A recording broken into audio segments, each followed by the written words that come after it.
Well, I think we're live. I don't know for sure. Rick and I You always are. wind up. Okay. Well, Rick and I always wind up talking before these things. And I just have to, we have to be really kind to Rick today because Rick has been waiting for a new stove and it was scheduled to be, delivered this morning, and he pushed it till Tuesday just so he could be here at church to run this podcast.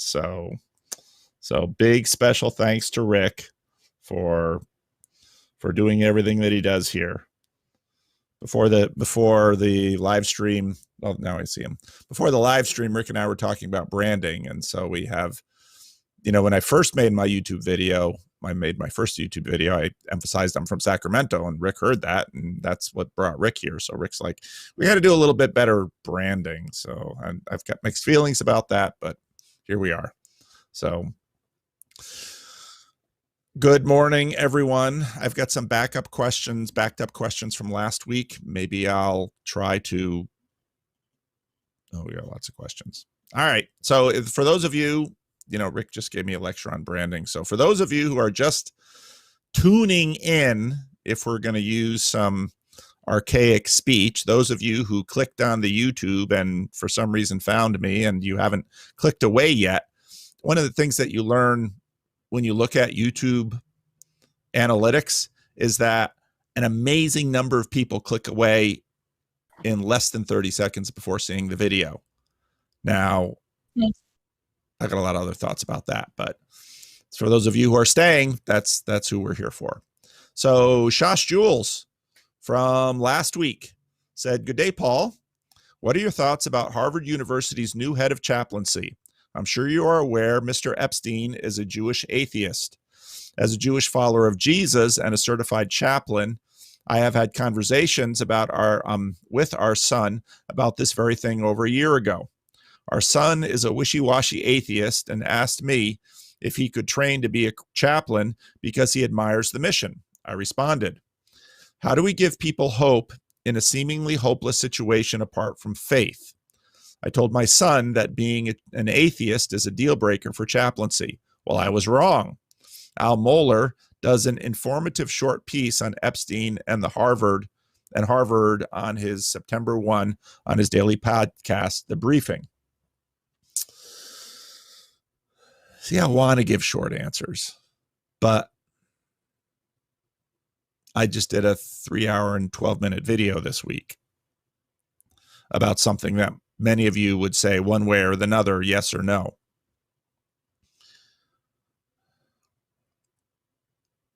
If you go back and you look at one of Glenn Scrivener's conversations with Tom Holland, a big part of Tom Holland's thesis is that secularity is really Christianity light. And I think he's right. In fact, this morning, I usually map out, if I write a script, not really a script, a PowerPoint for a video, I usually do it in the very early morning. And I did one this morning that I'll probably record today along with my rough draft and then post it on Monday. I've still got an awesome conversation, a randos conversation that I recorded a couple of weeks ago that I haven't published yet. And I'm going to. I usually just sort of fill those into slots when I don't have other content because they are a little bit more standalone. Yeah, I've already wandered too far from the point. For all of Christendom and much of human history, the function of a chaplain is to relate the individual to the ultimate, to everything else. So the obviously the video that got the most splash this week is my video on marriage equality means death to Protestant churches. And that title is, all the words in that title are chosen for reasons. And I know in the comment section, oh, you shouldn't say marriage equality. No, that's exactly what I wanted to say. And Protestant was a very important word in that title.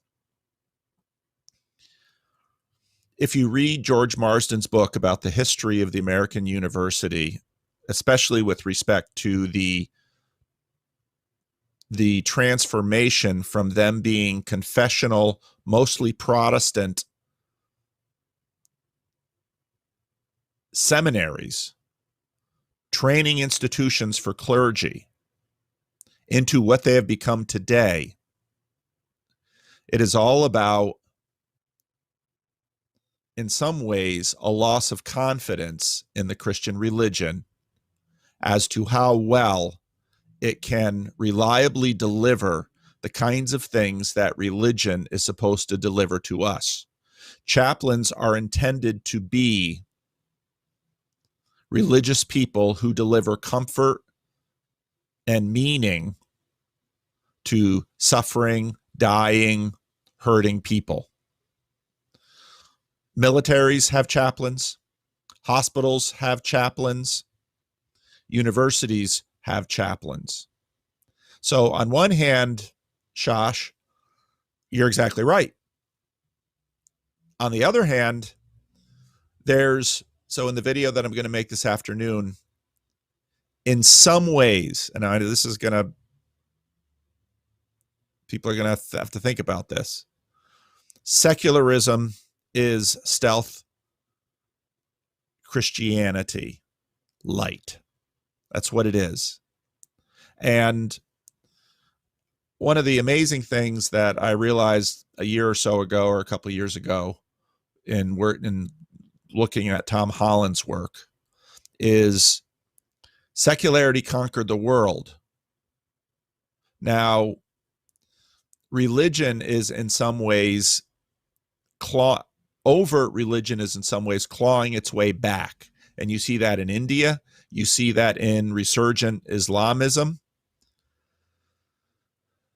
These are extremely subtle things. So it's especially interesting talking about this on this channel, because in some ways, what Jordan Peterson did, and to a degree what John Vervaeke has done, is take meaning as such and put it more directly at the center of the conversation. Okay. For us in our culture, meaning doesn't sound like a religious word, but almost all of us recognize that one of the main things religion delivers to people, religion in the secular sense, not the worldview sense, religion-s, is deliver meaning to people. C.S. Lewis, in his book, The Discarded Image, towards the end of the book, noted that meaning of the discarded image, which is this vision of the cosmos, which was sort of an amalgamation in medieval scholasticism of summing up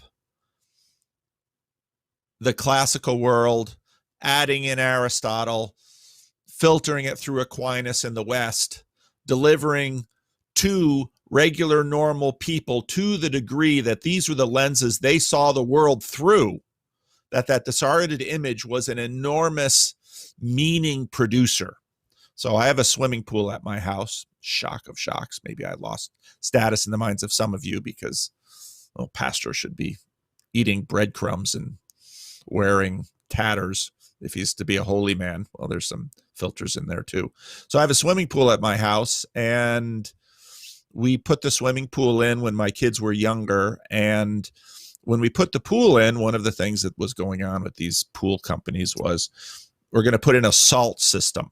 And I thought, what's that? What's a salt system? Well, a salt system, you have this little chlorinator, and you put a little bit of salt in the pool. It's actually a lot of salt. It's like 11, it's like 500 pounds of salt actually in the swimming pool my size, but about 500 pounds of salt in that pool. And that salinates the water to just a degree less than ocean water. And when the salt, which is NaCl, gets processed through the chlorinator, it uses electricity to break up, and I'm no chemist, so I'm going to get this wrong, so someone's going to correct me. Basically, it makes chlorine out of salt, which you can do because of the chemical composition for salt. We sort of like that because it sort of feels icky to always be dumping chlorine in your pool. And so it's like, well, this pool doesn't have chlorine. This has salt. Well, actually, the pool does have chlorine. It's just you're not noticing it. And in some ways, that's exactly what's happening with this chaplain. Oh, no religion here. This is chlorine free. We're just putting meaning like salt in the pool. But inside of each of us, there's this little chlorinator that is doing the translation between meaning and religion. And now, again, if you take the new atheist definition or the secular definition of what religion is, well, that has to do with like God, and that has to do with like God. Okay. But if you've never heard the name God or the word God, or does that mean you haven't had one way or another built into you some conceptualization that actually functions in your heart like God does? So what do these chaplains do? Basically, what these chaplains do is play the secular game. And what is the secular game? It's fundamentally a language adjustment game. You know, in my last video and on Twitter, I've been working up a meme that basically says buzzwords are holy words.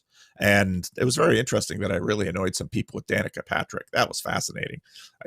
That some people are super annoyed by her. But I'm not super annoyed by her. I'm fascinated by the translation of religion to secularity by certain verbal circumlocutions. Now, what's a circumlocution?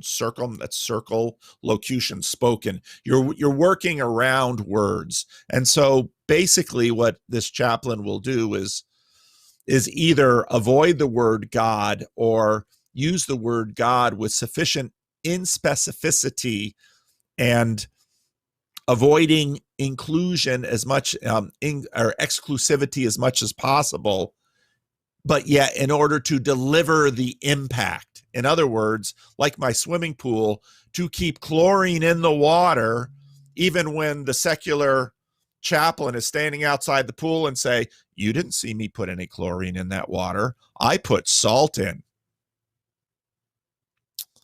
All right. But you're punching the same buttons in people. And, you know, so I'm working on this sermon. I did a rough draft. I did my PowerPoint of it yesterday. I'm still not sure I like it, but where I was looking at operant and classical conditioning. And classical conditioning is, and Pavlov's dog is the great example.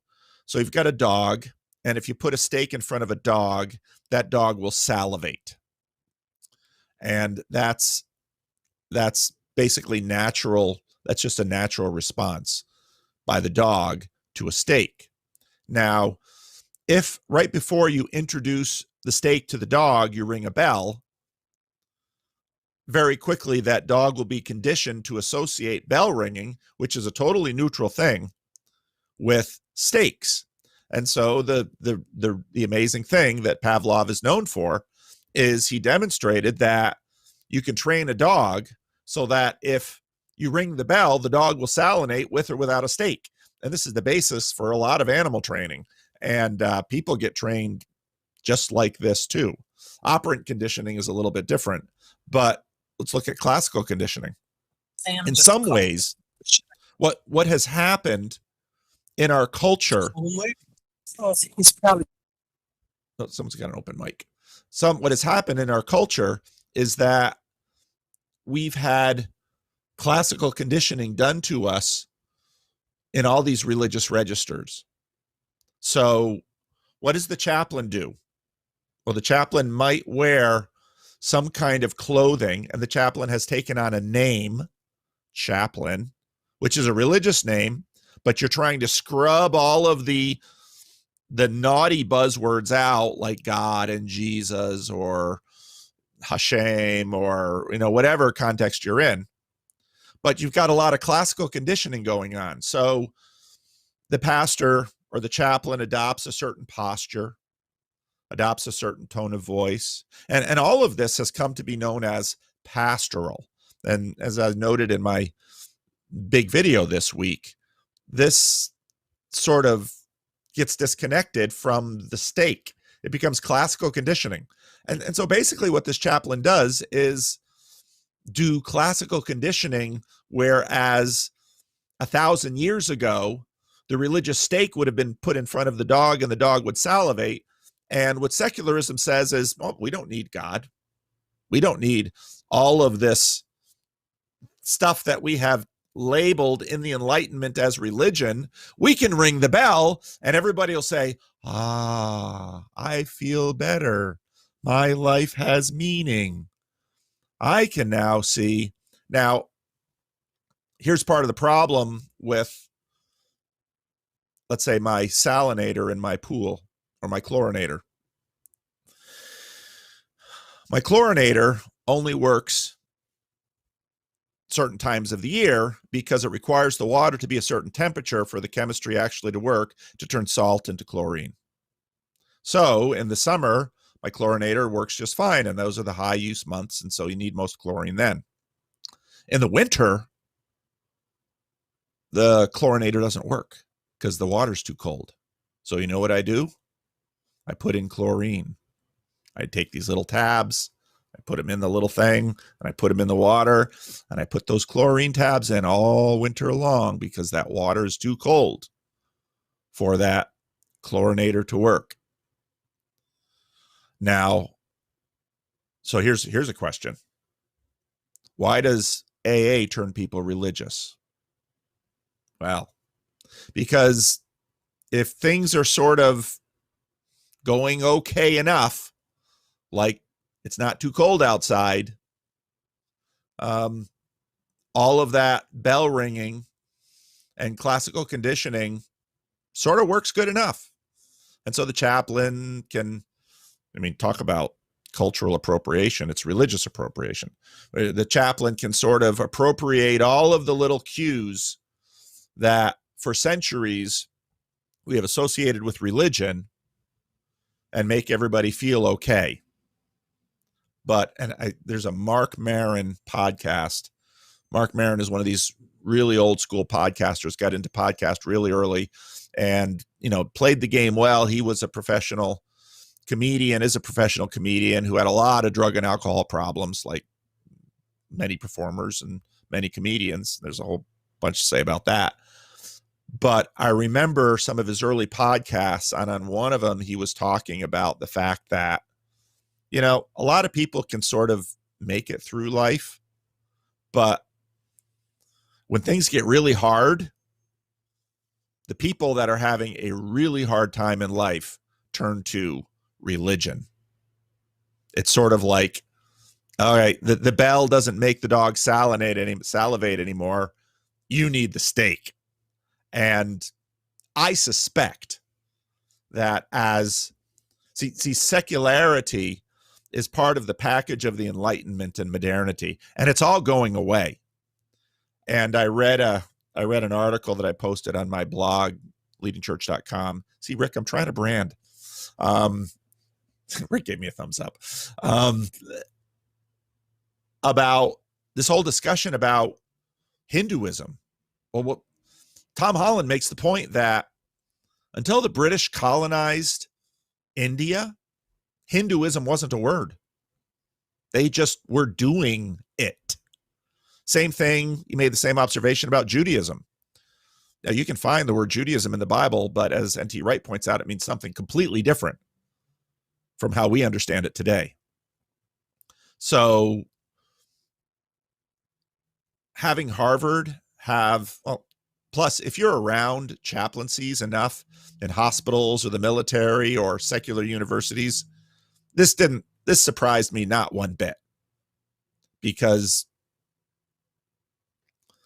there've been all sorts of chaplaincies in jails and hospitals and the military for a long time. And so to have a secular one, but what it does, what the hand that gets tipped is that secularity is a religion too.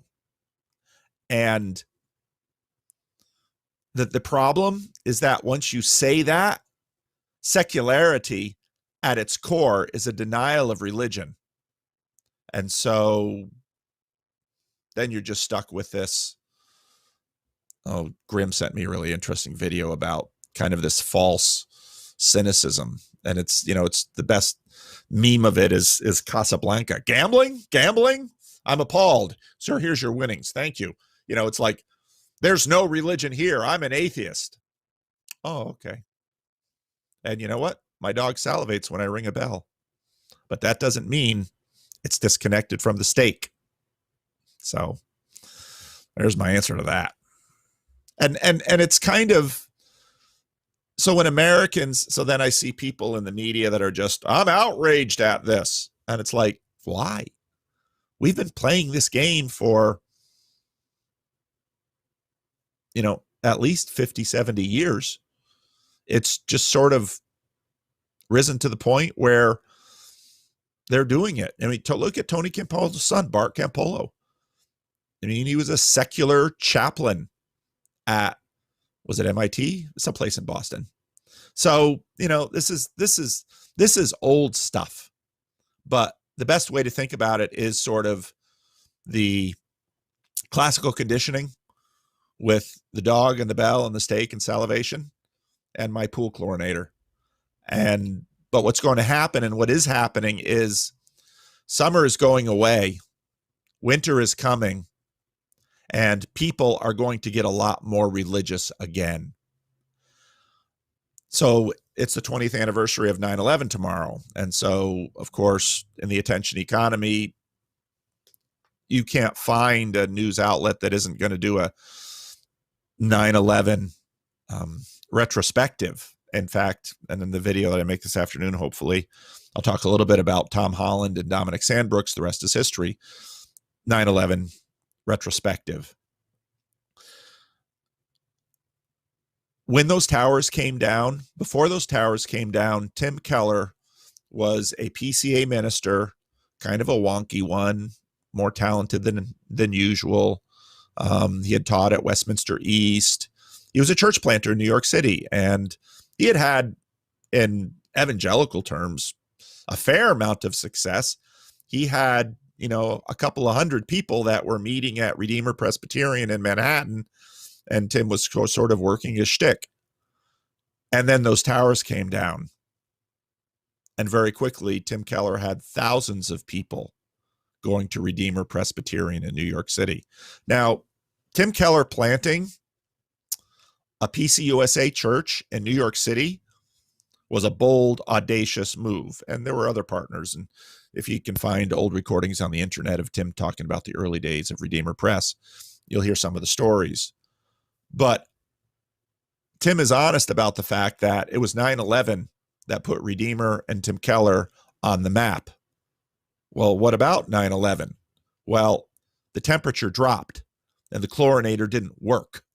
And so people were done talking about meaning and all of these these words that are scrubbed of religious artifacts so that we can play this little game. Nope, no religion here.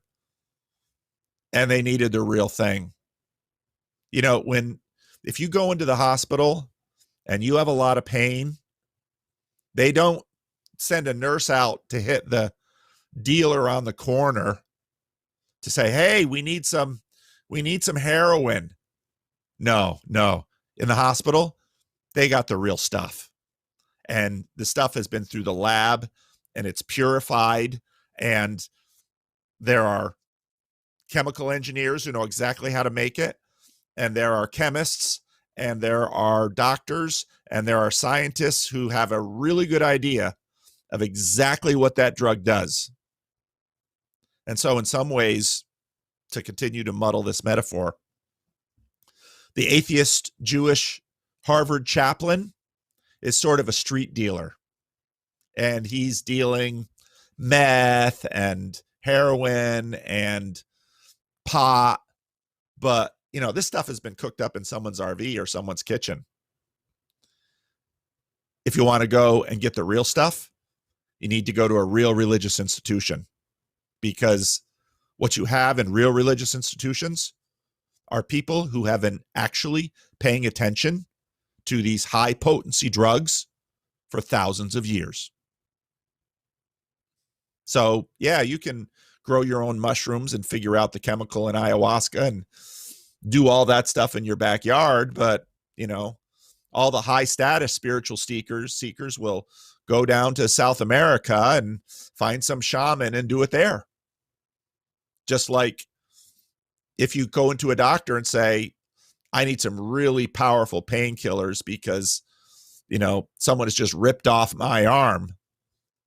That doctor in a modern Western hospital says, I got drugs. And he does. So, yeah, this Harvard secular chaplain, it's kind of a street dealer. And it's sort of because the culture looked around and said, oh, wouldn't it be nice if we had a secular chaplain? Lovely. But if your life gets really bad, you're going to want the potency of a real thing. And that's why people start with AA with a higher power, and what percentage of them graduate to a real religion. So that's my answer. Any comments on that from the live chat room here? Hey, Paul. Yeah. This is Shoshana. Hi, Shoshana. Was your question? Hey, thanks for answering. Yeah, thanks for answering my question. It's interesting because I love the very end of what you said. And it's interesting to me because as I meet with Jewish people, they often tell me that on their way to investigating the claims of Jesus being the Messiah, they go back to synagogue. They talk to the rabbi. And in some ways, when you said this atheist chaplain is like a street dealer, that's kind of the metaphor that they say without those words. So it's interesting. So I think that genuine faith, it's just life-giving, and you can't, it's metaphysical. And so you can't, it's hard to articulate unless you're in the Holy Spirit moment of ministering in that, but anyways, yeah, thanks for answering my question. So hey, Paul. Yeah, go ahead. Hey, Paul, this is Chad the alcoholic here. I do someone have with a authority. Comment. Yeah, don't give me authority. Somebody tried to make me Pope yesterday. Anyways, the thing about the AA I want to clear up though is that in my understanding of Alcoholics Anonymous is I hope I never graduate. That's the place where I get to. That's a nice fishing barrel, I guess. So, and that's also what helps keep me sober. But yeah, I think the approach that they have works perfectly. I mean, they're going to reach out to somebody like me who's never going to darken the door of a church. So yeah, that's the only thing I want to clear up about that. Just if you're in AA, don't leave just because you're in the church, unless you think that'll help. But I've not that's seen exactly that go right. well all the time. No, that's exactly right. And you said it. You said it exactly right. But of course, AA got started. And the Oxford groups. I mean, there's religious fingerprints all over it in its origin story. Yep, so. And we couldn't have done it without Christianity. That's for sure. And the other thing is what I did find is the God of my understanding ran out. It didn't work like I thought it would, and then the gift of desperation steps in, and you move forward. Okay, I'll get off your air. Bye. Bye. If you haven't watched Brad's Bridges of Meaning, what does he call it? Bridges of Meaning channel on YouTube.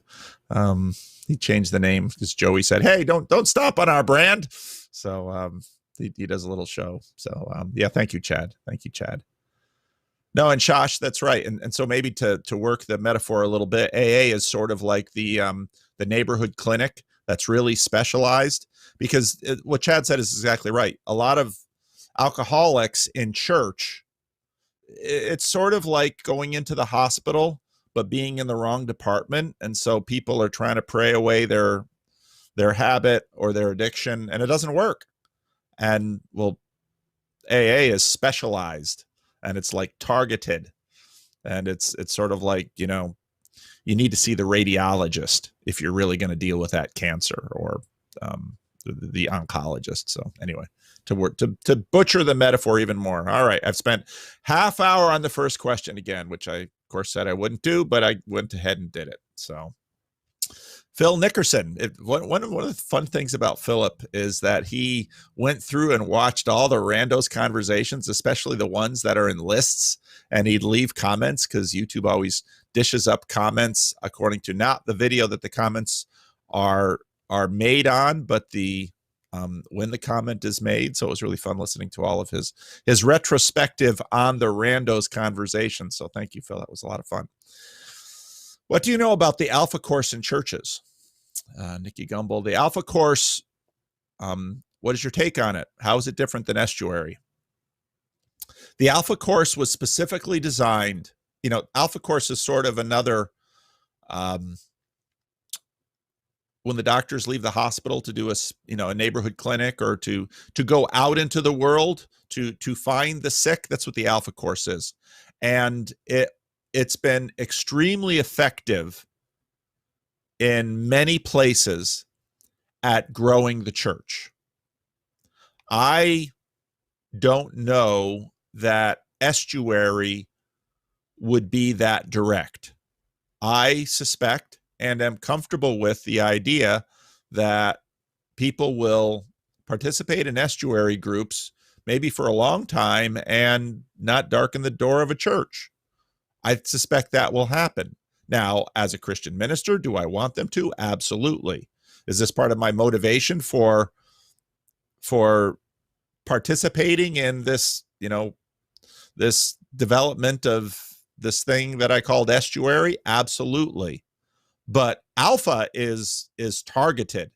Alpha is designed to help secular people start to become Christian in a lot of ways. Now, they have a combination of answers to questions and program, but they also, in some ways, some of the practices of Alpha are designed to kick down secular barriers to what secularity calls overt religious behavior, thoughts, and assumptions.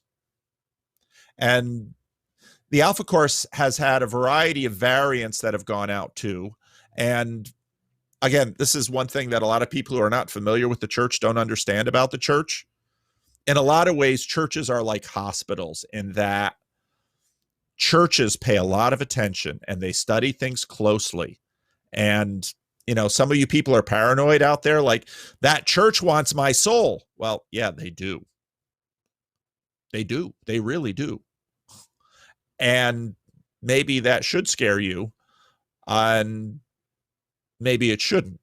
So Alpha is a very well thought through, put together course in terms of Christian evangelism. And it's been very effective in some places.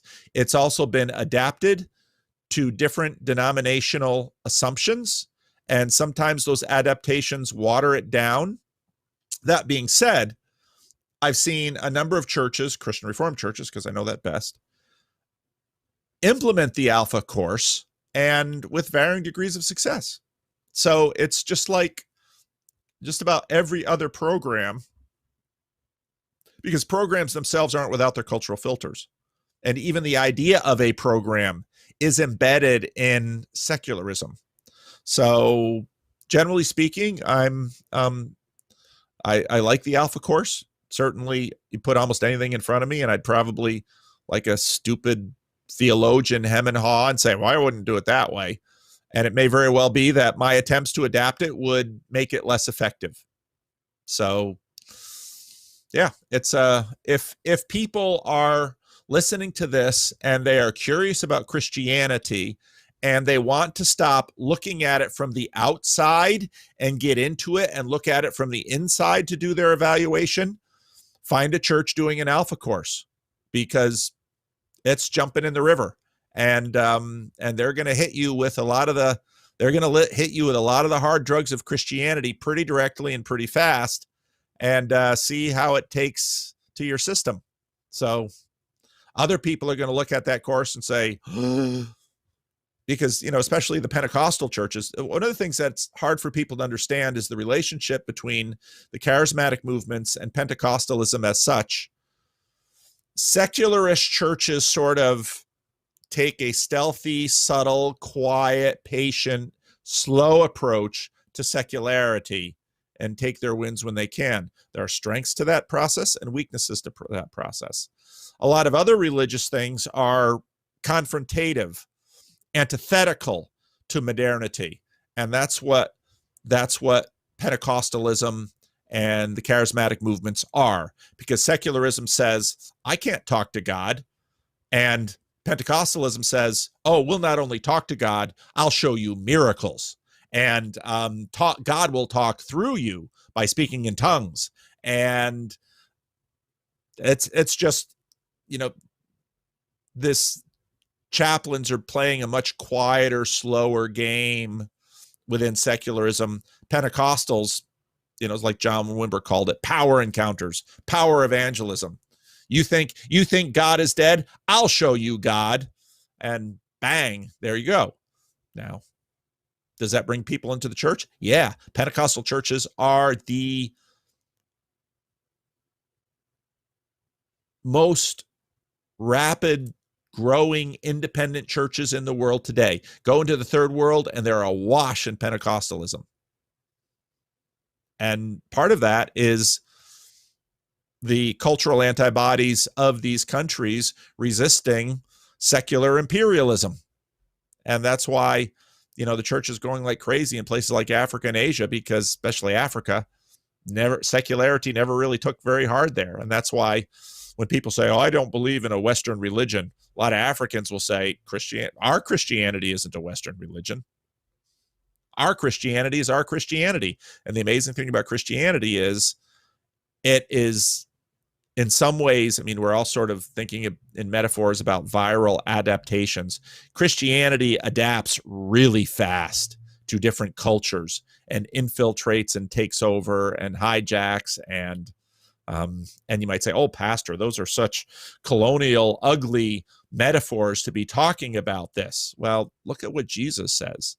Look at what Jesus says about God. God reaps where he did not sow. God claims where people think he's an intruder. And of course, that gets us back into is Christianity revolutionary? And from the Pageauian perspective, you'd say, no, he's just reclaiming what he has always owned. That's the kind of claim that a creator God has. Because people say, I don't belong to you. And God says, I made you. Think what you want about me, but I know you better than you know yourself, because I made you. So that's some of the craziness of this stuff. All right. Justice Bjork. Is Tom Holland's thesis that the morality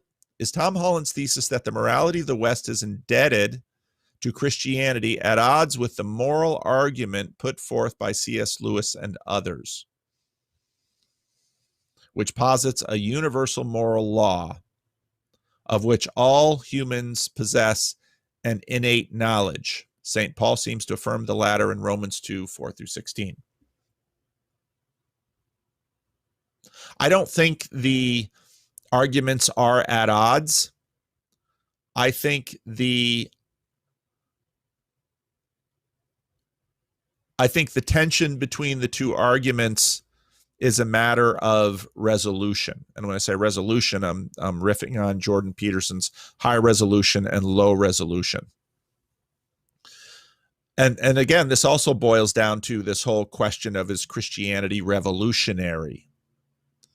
The Christian story says humanity and the spirit world, I'm going to talk a lot more about spirits in the video that comes out Monday. The spirit world rebelled against God. What does that mean? Well, okay, I'll think about another metaphor. Let's think about the system of your body. Imagine your body in perfect health. Now, there is no single human being right now in perfect health, because perfect is an ideal.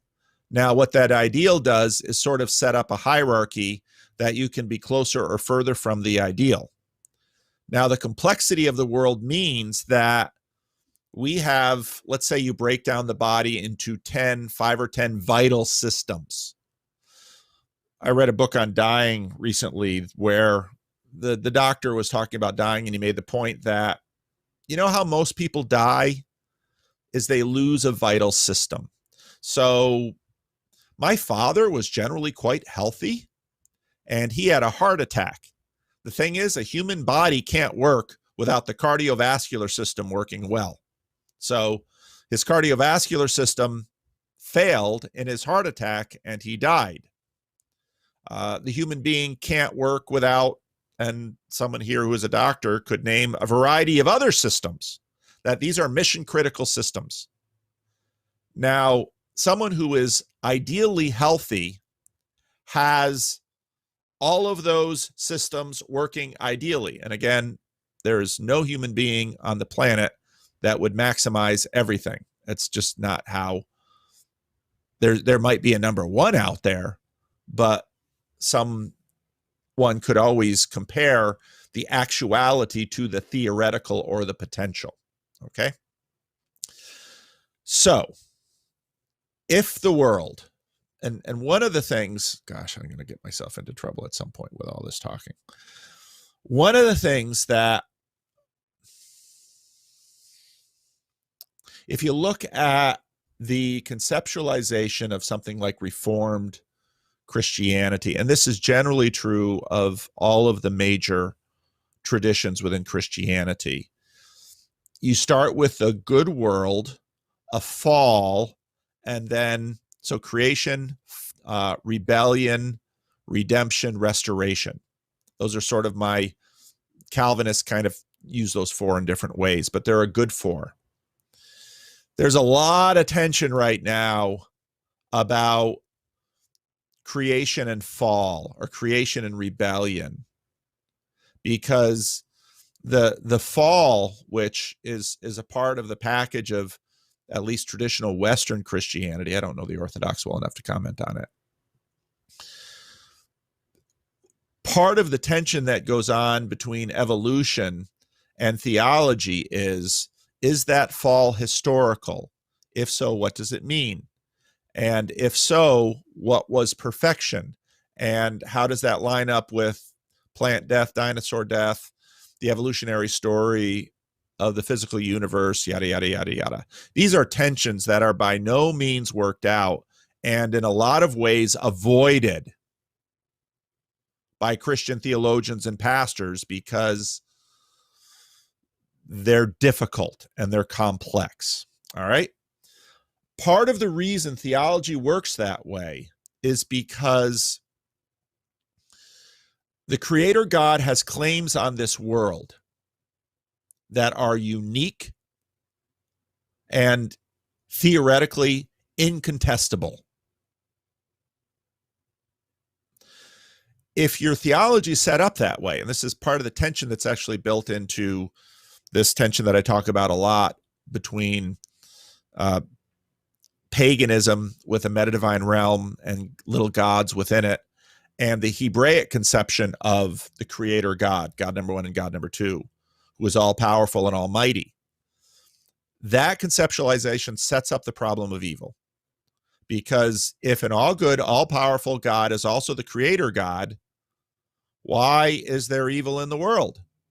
And that problem scales all the way down to all sorts of things, including today, deconstruction from Christianity. And this is part of the reason that the gay issue is such a potent issue, because if God made me, why did he make me in such a way that doesn't seem right? So then we play this whole big game about, am I perfect the way I am? Does God love me just as I am?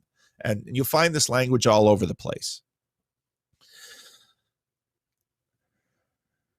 Tom Holland's, C.S. Lewis's argument is that the Creator God's code, And this is basically in C.S. Lewis's line, Witch in the Wardrobe, with the deeper magic on the table that Aslan is killed by the White Witch upon. Why is Aslan raised from the dead? Because there's a deeper magic. So all of these ideas, and these things come up in my channel often. So some of you know Carl, who, used to be my biggest fan and now is, a big critic of me because I won't give up on this religious stuff and just acknowledge that all there is natural law. And then there's others like the bionic mosquito, who is a religious believer and gets frustrated with me that I don't use this terminology natural law enough. And I keep saying, Dutch Calvinism sort of has something like natural law called created order. And there are some reasons why the Dutch Reformed get a little nervous around the language of natural law, even though we know full well that created order and natural law don't have a lot of difference between them. But there are subtle differences, and if religious communities do anything, it's nitpick about the differences between us, because we're sort of like doctors in the hospital, and you get two doctors together and say, what painkiller would you prescribe in this instance? And one doctor will say, oh, I think definitely an opioid.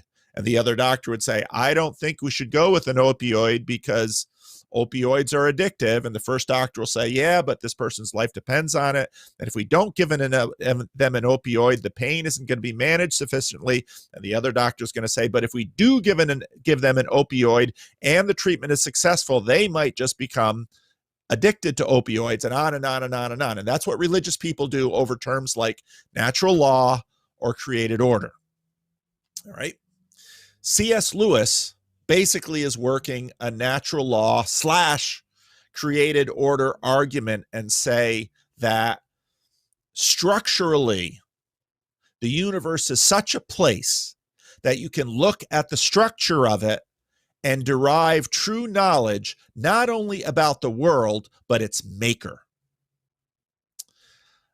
Part of the reason natural law, both religious and secular natural law fans that are both secular, like Carl, and religious, like Bionic Mosquito, were attracted to Jordan Peterson is fundamentally that's the argument that Jordan Peterson keeps making. He keeps making those kinds of arguments. He keeps, as a Darwinian, he looks around and says, even by virtue of my embrace of what I've learned from the Darwinians and the pragmatists and all of the philosophy and psychology that I've studied, I think we can know some things about, and this is where he sort of draws a line, because in modernity, to say things like, I love Jesus, is sort of a faux pas.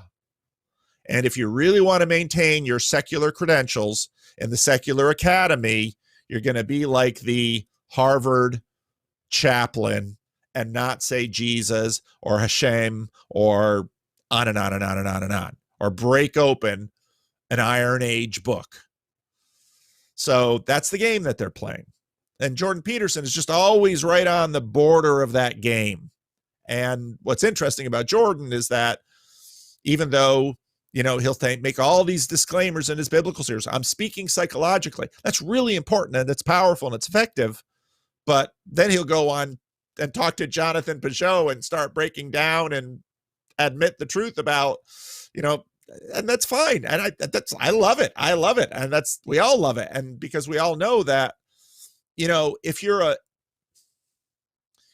if I'm speaking as a Christian minister, there are some things I won't say because of my obligations to my community.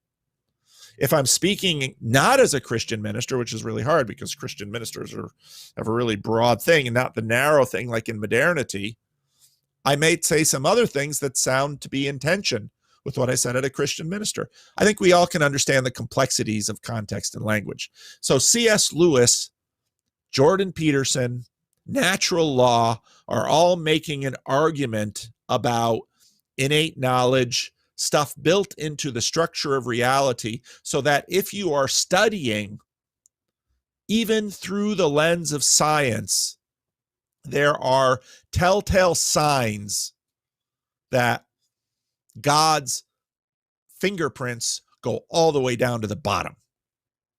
That is the argument that Paul is making in Romans 1, 2, and 3 as well. And in Romans 1, when Paul says, those who are against God suppress the truth, Paul is recognizing a point that I made in my long video this week and a point I'm going to make again in my video Monday, that religion is about desire, and we are much more desiring creatures than reasonable creatures. Peter Boghossian sent an open letter of resignation to his university, and it was posted on Barry Weiss's Substack, where he talked about the fact that he tried to reason with people. Well, he's not an Augustinian, because an Augustinian would say, yeah, go ahead, try to reason with people. Reason is powerful. We listen to reason sometimes, but we're not fundamentally rational. And this is also what Vervaeke gets right. Vervaeke sort of tries to redefine rationality to get it closer to the bottom. That's what John is doing with that. And that's a fair move. But the rationality that Boghossian, this is why Vervaeke deconstructs the rationality of the new atheists, the rationality that Boghossian found hollow in trying to reason with his colleagues and with his university, who he says, maybe I was naive. An Augustinian would say, yeah, that is naive, because what the woke revolution is recognizing is that Augustine is right and Paul is right. We don't walk around and do rational things. Woody Allen is right. The heart wants what it wants. And sometimes it wants things it shouldn't have, for us and for others. So now Tom Holland makes the point that it's up a few levels, and he's really addressing a lot of these. We're all working out stuff that we learned early on and have found wanting, and so we're trying to push back against it. Everyone who deconstructs does. That's what Tom Holland is doing. Tom Holland, of course, he tells his origin story. His Sunday school teacher didn't know as much about dinosaurs as Tom Holland did, or Tom Holland thought he knew. So Tom Holland's Sunday school teacher and the church in general lost credibility. And so then Tom Holland became a thoroughgoing secularist, agnostic, and thought, history, reason, literature, that's all the good stuff. And he bought Enlightenment ideas that the Enlightenment, basically, it's the same New Atheist line. We're throwing out all of this superstition of religion, and we're going to live in pure reason. And again, Tom Holland's story, he wrote an origin narrative about Islam, which really ticked a lot of people off, because there's some real fundamental issues in the foundation of Islam that don't match with the authoritative origin story within the various factions of the religion and how that sort of worked in their parts of the world. So when he wrote The Shadow of the Sword, some people said, you jerk, you're poking me in my axioms. Go do it to your own religion. He's like, I don't have a religion. Well, so he's a good historian. So he starts doing the work, and he discovers, oh my goodness, I said that the swimming pool, I said that no chlorine went in that pool. But you put in salt, and there's a chlorinator, and that's why your pool stays clear. So Tom Holland discovered that when he talked to the guys on the corner that were doing the street drugs, which is sort of like the new atheists. Psst, hey, buddy, you don't need the stuff in the hospital. You know, I can't tell you how many addicts have told me, well, one in particular said it most eloquently, I don't abuse, I use. Oh, you're using alcohol to treat your bipolar condition? Yeah. You know, when you're manic, alcohol will bring you down. And when you're depressed, alcohol will numb the pain. Alcohol is a powerful drug. But, you know, as this guy gets older, I keep running him to the hospital. They put real drugs in him. Those doctors, they understand alcohol and they understand the kind of stuff, well, sort of, anyway, a lot of experimentation with psych drugs, but that's what's going on. And so these two ideas aren't really contradictory. They're just sort of working at different levels, because Tom Holland is addressing the secular West and saying, you're really religious. Tom Holland, and part of the reason I got so excited about what Tom Holland's work was, he'd basically been making the point that Reformed theologians had been making for a very long time, that all of life is religious, and we just get at it in different ways. And so you'll hear some Ventilian presuppositionalism in there, and you know, there's a lot going on there. But so they're working at different levels. They're not really working against each other. But the deeper level, if you're going to conceptualize it that way, is Lewis and Peterson, and you know, this is the creator God. You're not, you know, you're not going to drive your car from Sacramento. See, Rick, I'm putting in Sacramento. I'm here in Sacramento right now, so I'm using this thing. I had 2 thumbs up from Rick. You're not going to power your car from Sacramento to San Francisco with an iPhone. And you might say, well, if it's an electric car, I can hook up wires. Yeah, that little itty bitty battery in that iPhone isn't going to put out enough juice to get you from Sacramento to San Francisco in your electric car. It's just not going to work that way. And so the deeper argument is that reality has a structure. You can learn something about the maker of that structure from the reality. Now, part of where there's tension between religious people and natural law people, a lot of these ideas about natural law arose because there was conflict within the holy books. And natural law is in some ways sort of a secularism version of revelation. And again, this is encoded in theology. You have general revelation and special revelation. That's, you know, many Christians will tell you that. So natural law is sometimes seen as an alternative to special revelation. Now, if you're a good Roman Catholic, you'll say, you know, natural law and revelation fit together. And if you're a young earth creationist, you'll say, I'm trying to make my natural law fit into my revelation. And for any of us, we need a coherent picture, so we're always working on those kinds of ideas. But that's sort of the structure of it.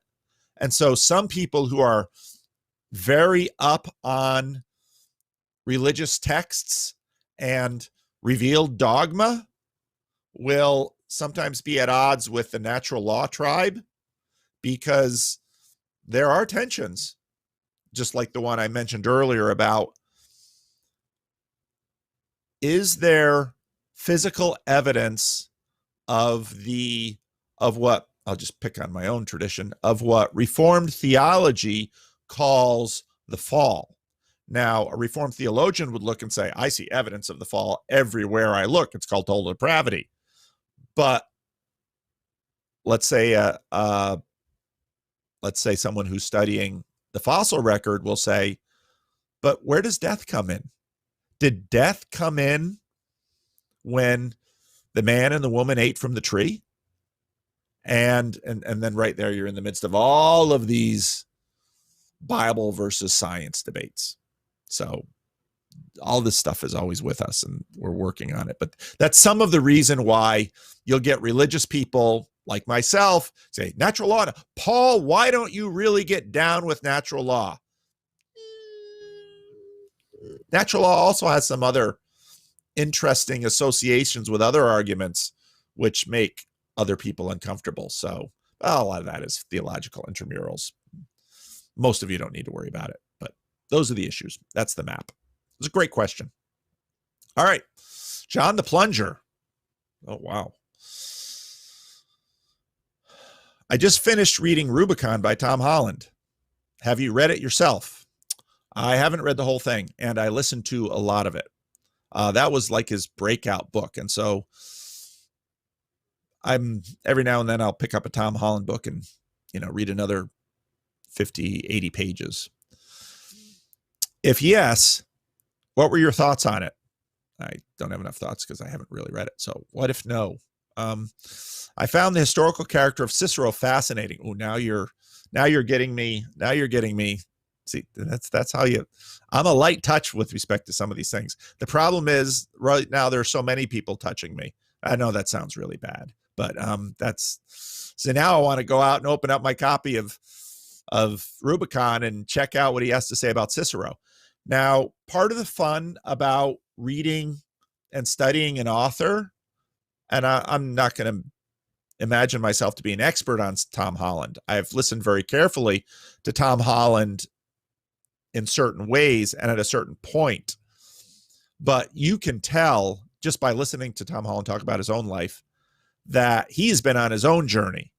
And remember, he, in his conversation with me, he got started writing vampire books, which I think is totally hilarious. But all these questions of why do vampires capture our imagination and why did vampires become really popular in our culture at a certain point? And then they were sort of replaced by zombies. And those are just fascinating questions from a total Jordan Peterson way of thinking about it. So now I'm really curious, who knows what, and if you would, get a chance to talk to Tom Holland, he's not hard to find. He's really accessible on Twitter. Twitter might not be the best place for him to give the answer, but a question would be, well, did you have a Cicero phase, Tom? Did you have Stoicism is really popular again. And I think Peugeot is right that Stoicism is another sort of, especially if you think in terms of hierarchies like Peugeot, Stoicism is kind of a hobbled Christianity. There's a fair amount of overlap between them. If you had a Venn diagram, but there's also some things that aren't alike. And Christianity in many ways ate Stoicism's lunch. And Stoicism mostly went away because Christianity did better at most of what people were looking at Stoicism to do than Stoicism did.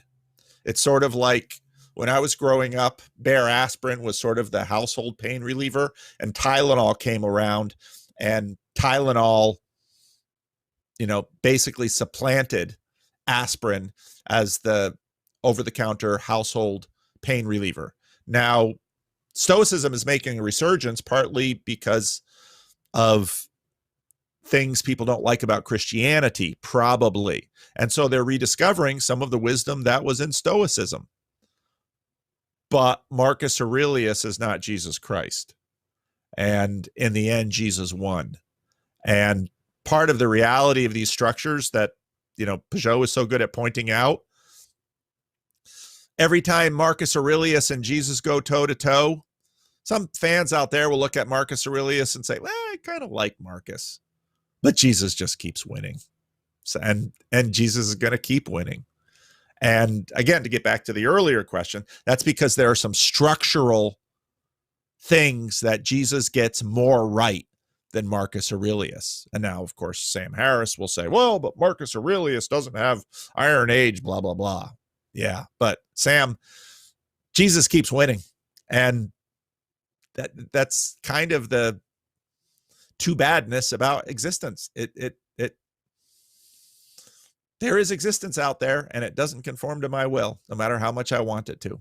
So, all right. So now I'm going to have to pick up Rubicon and search for Cicero and check that out. So sorry I couldn't answer your question better. Pecan Nutsi. Great day to you, Paul. Great day to you. Sorry, I'm reading this late. Yesterday, one of the topics that came up in the Genesis 1 voice channel was the variety in biblical translations and their uses. Oh, yeah, that's a fun thing to talk about. I brought up the Hawaiian Pidgin English Bible, and we had a good laugh because it's hilarious and rhetorically quite convincing. But Chad pointed out how such storytelling might be more effective than more known translations in getting the point of the text also clearly. That's true. And language is funny that way. And that's sort of what makes the whole universe of biblical translation really fascinating. You know, when I was in college, Eugene Peterson had released The Message, and Eugene Peterson's, and he was right up front. He said, this is a paraphrase. This is me reading the Bible and writing it in my own words. And that's at least more upfront than the New Living Translation. Because the New Living Translation is a paraphrase, but it says, no, we're a translation. No, you're really a paraphrase. And then someone will say, well, yeah, but what really is a translation but a paraphrase? And this gets into this really complex, murky world, but I love your point here, and it's exactly right. There are times when even a bad translation can make a point better than a good one because of the nature of language. I love that point. On the other hand, and that's where this goes, this kind of translation might run the danger of cutting off too many words and losing the necessary nuance that we expect from the Bible. And that word necessary is your important word there in that question, because now sort of pragmatism rushes forward. Is necessary for what? For a proper understanding? Because, I mean, part of the reason in my tradition, when I went to seminary, and this is weakening sort of as modernity weakens, because this goes all the way back to the Renaissance and Erasmus, that Christian Reformed ministers need to be taught Greek and Hebrew. Now, most Christian Reformed ministers don't know much more Greek and Hebrew than will get them in trouble sometimes, and I certainly am guilty of that at some points.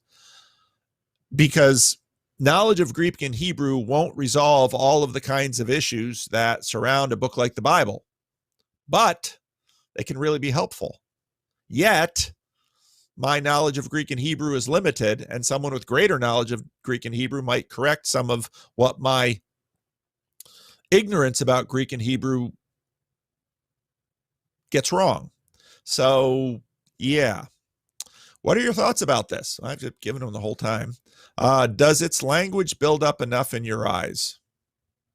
An example that we read from Genesis, start 2:7. Then God, the one in charge, take dirt from the ground and make one guy. God blow on top his face for make the guy come alive. As how the guy get life inside him. I love that's just fun.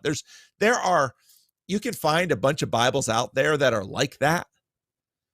And if you go, there's not Christian bookstores anymore, so you have to go to Amazon or CBD, Christian Book Distributing.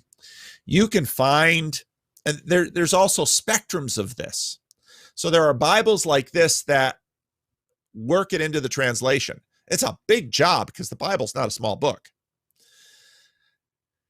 Then there are study Bibles, and you have like the Quilter's Study Bible and the Drag Racers Study Bible and the Drag Queen Study Bible and the guy who wants to brand Paul Vanderklay better Study Bible. We're still waiting for that one because only Rick's going to buy it. But he's going to look at me.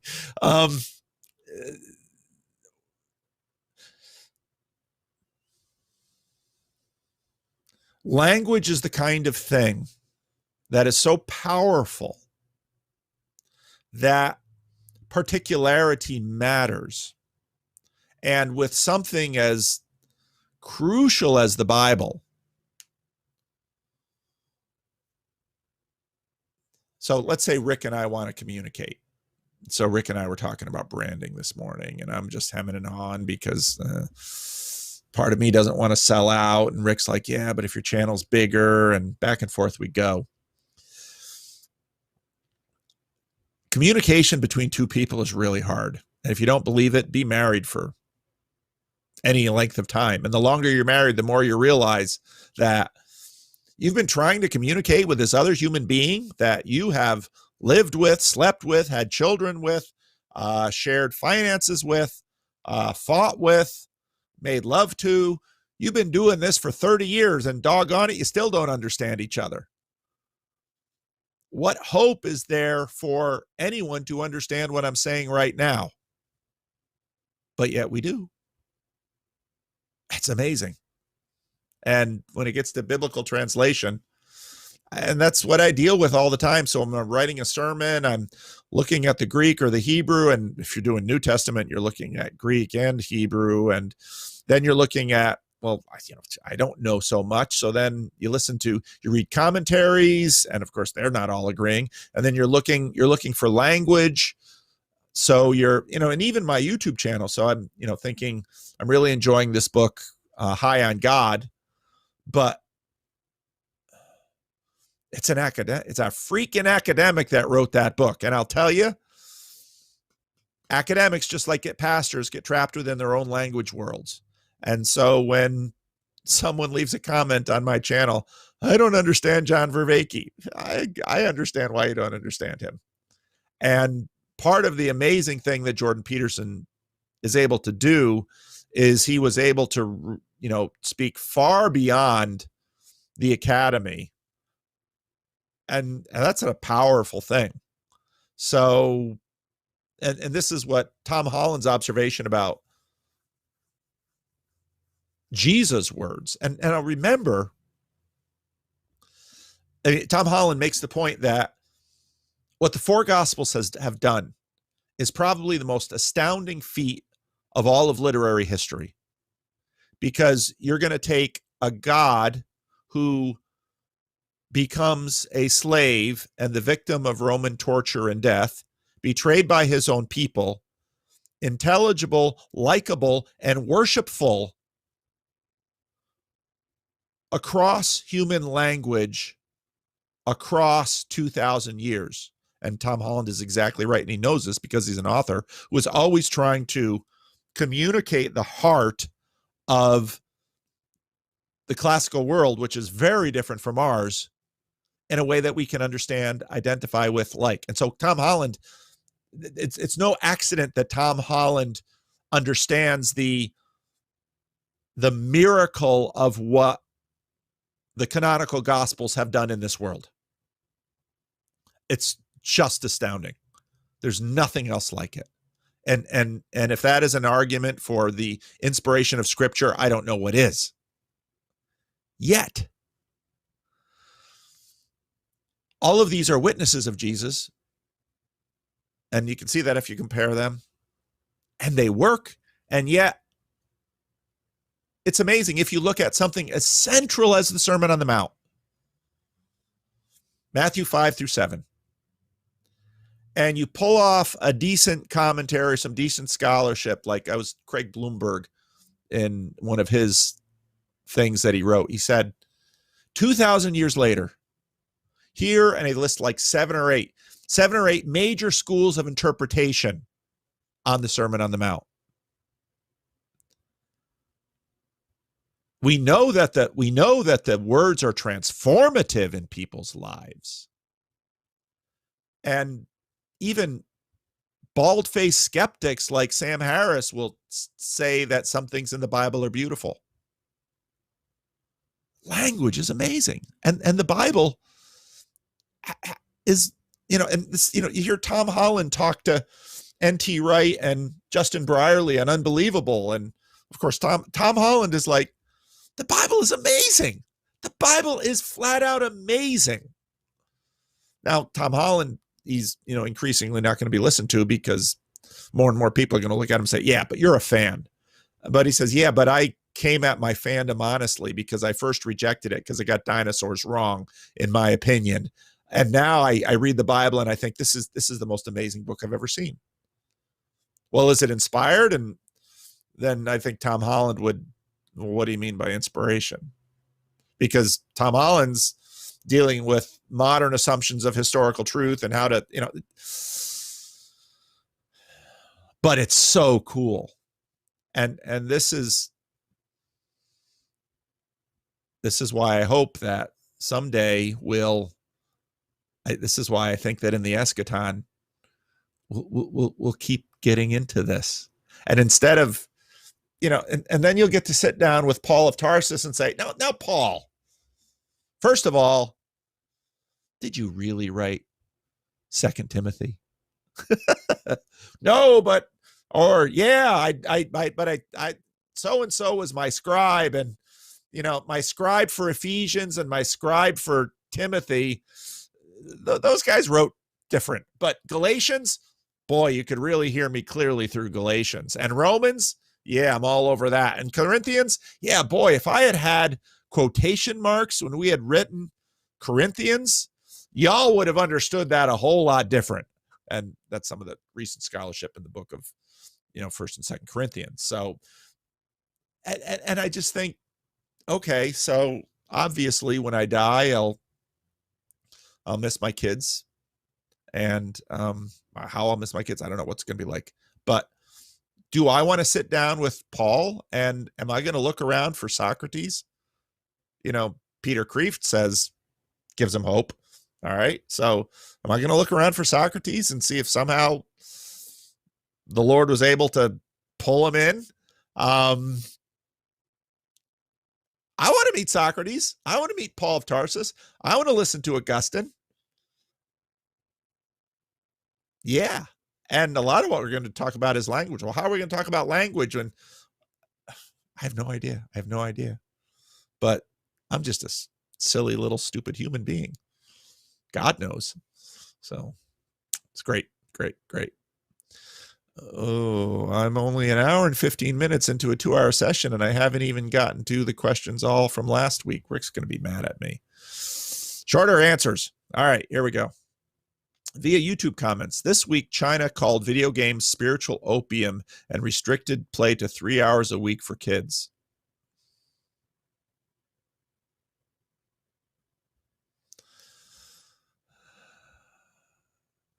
I made a trollish comment on YouTube to Kristen DeMay because I read David Brooks' article about basically China. They're leaving pure. They've left pure communism a while ago, and they're getting much more savvy with respect to religion. And so they're basically piecing together a new religion for the nation, which has Confucius and Mao and, the single party communist government in China, I think, is partly doing this because they're realizing that Christianity, Jesus is beating Mao. And they're realizing that Christianity, they're going to try and stop it with a religion because they realize that this whole atheist thing, it's not how humans work. It doesn't know how humans work. It's like trying to train your dog by giving your dog a dog training manual. Rick, what would your dog do to that dog training manual? He'd chew it, he'd eat it, and he wouldn't learn a darn thing from it. Now, it's not quite that bad with atheism, but so the Chinese government's smartening up, and just like you can't go into a drugstore and say, I'd like some morphine, please. The United States government controls morphine. China's going to try and control computer games. Okay. Is that going to work? I don't think so. Because here's the fun thing, and addicts know this well. I've known a lot of addicts. One dear friend of mine finally beat the bottle. He ate himself to death. And when he died, he was such a good guy. His wife was cleaning out his house. He collected cameras. She found 2 boxes full of screwdrivers. And this was not a handy guy. He never fixed a darn thing in his life. Why did he start collecting screwdrivers? He was an addict. And somehow he just got obsessed about screwdrivers. He had boxes of them. We're like that. You're going to, okay, China. The scary thing about China is they are shamelessly employing totalitarian tools on a massive scale with more and more smarts and sophistication. I read somewhere that China spends 4 times as much money trying to maintain internal control as what they spend on national defense. Now, they got a lot of money now, but some of this stuff that Peterson talks about and Piaget talks about, that if you have to really work that hard to keep your people down and to fool them, people are really, really surprising. And I suspect it's sort of spy versus spy, and all of this stuff is just an attempt to maintain their own dominance. And at some point, it'll all fall apart. It'll all fall apart. Every tyrannical structure does, including Christian ones. You just can't beat reality. And human beings, it's going to be something to watch. But the more you try to control a human being, it goes back to Dostoevsky, Life in the Underground. Even if you give them everything they want, they'll smash it out of spite. So, yeah, good luck, China. I think people are going to win because you know what? China's made of people. So, all right. Ooh, this week's question. Ooh, it's a big one. Ooh, we got lots of big ones. Oh, boy.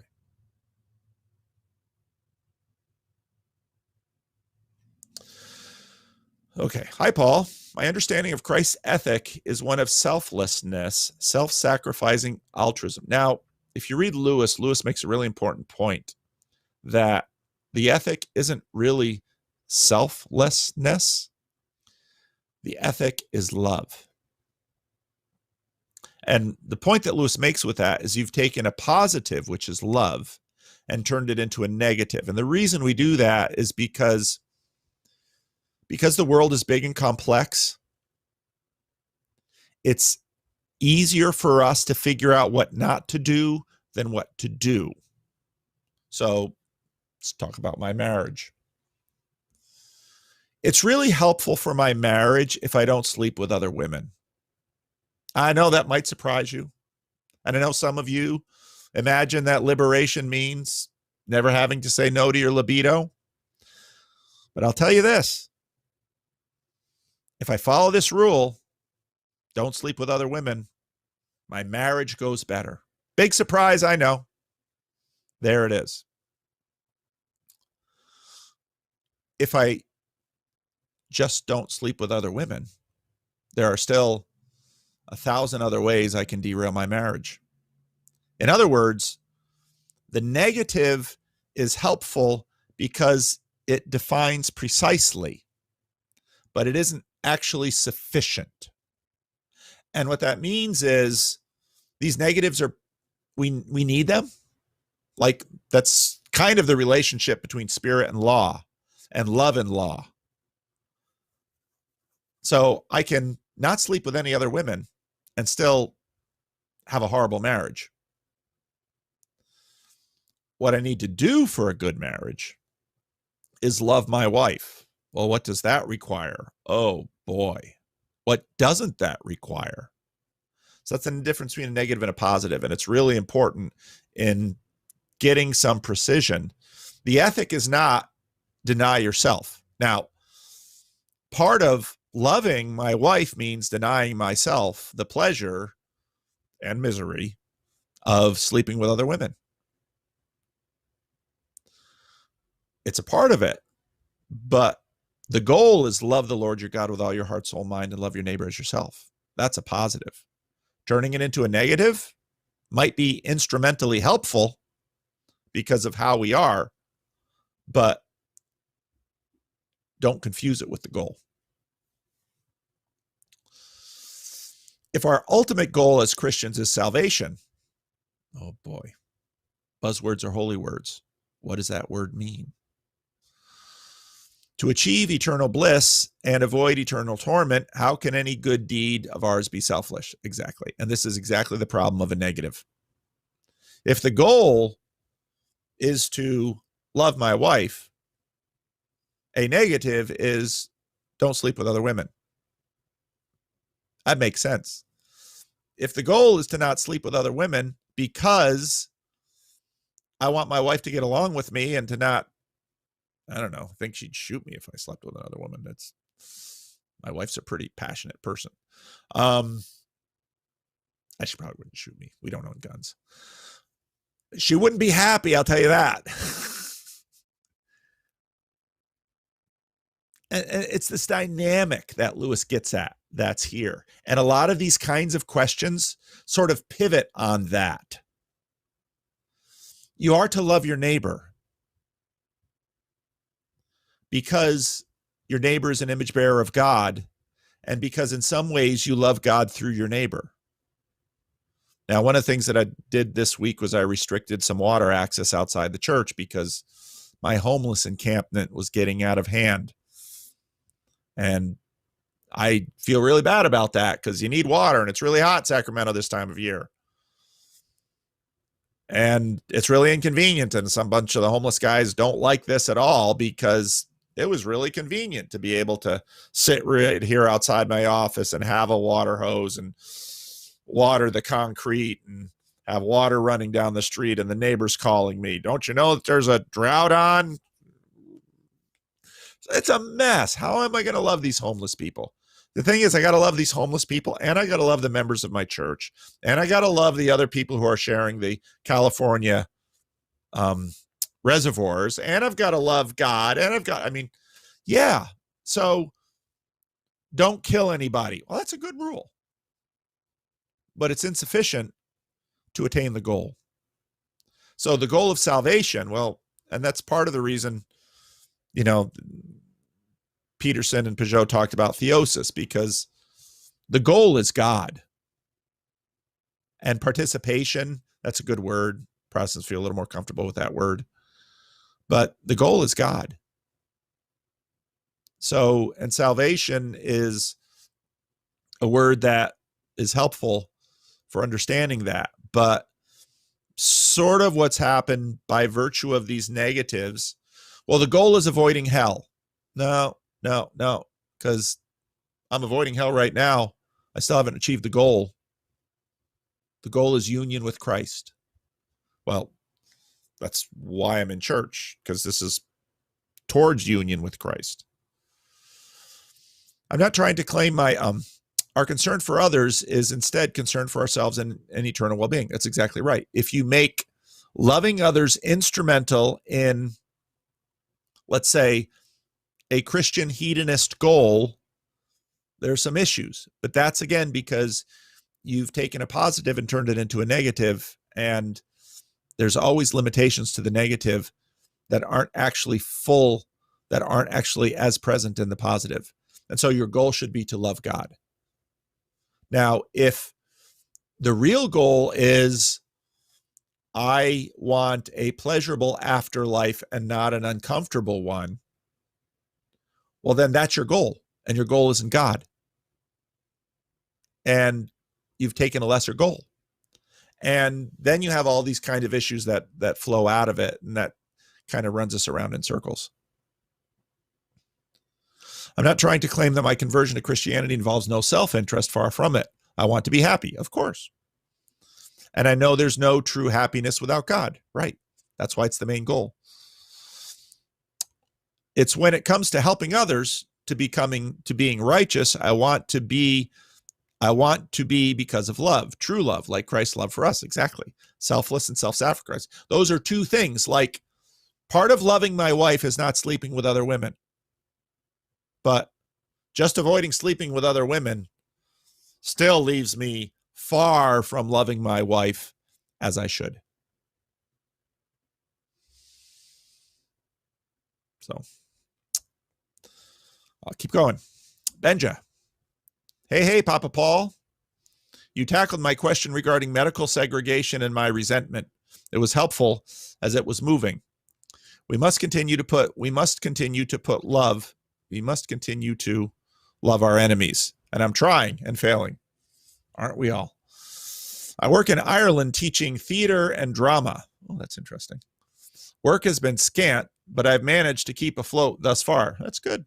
The vaccine mandate is coming in, and now it looks like I will no longer be allowed to participate in my community as regards working or viewing others' work.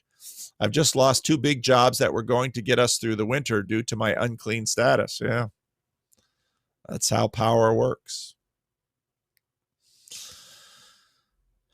And this is, again, there's always 2 sides of this because, like conscientious objectors. To be a conscientious objector in World War II was a really costly thing. So what it means to be out of step with your group. I've just lost 2 big jobs. In a cultural context where diversity, inclusion, and equality are lauded as the highest virtue, I receive none of these. Those are the issues. We're inclusive, but we're going to exclude you if you don't get a vaccine. Wait a minute. Power. We're all against power, but gosh, we're going to use power to make you get that vaccine. I know, and this is life on planet Earth. Welcome. And if you're only bumping into these things now, you've lived a blessed life. I get tired of. I know that for some of you, I have a reputation of being sort of anti-woke, but often I will look at things, and it's really hard for. Standpoint epistemology has its point. To be black in America is a lot harder than being white in many respects. And now to have some moral convictions that lead you to not want to let them put that vaccine in your body, it's going to cost you. Am I saying that's right? But these are the kinds of things that life reliably puts out. And so if you understand the patterns and the dynamics, it'll help you figure out what to do. And so if you decide to take a stand of conscience and stick to your guns, count the cost.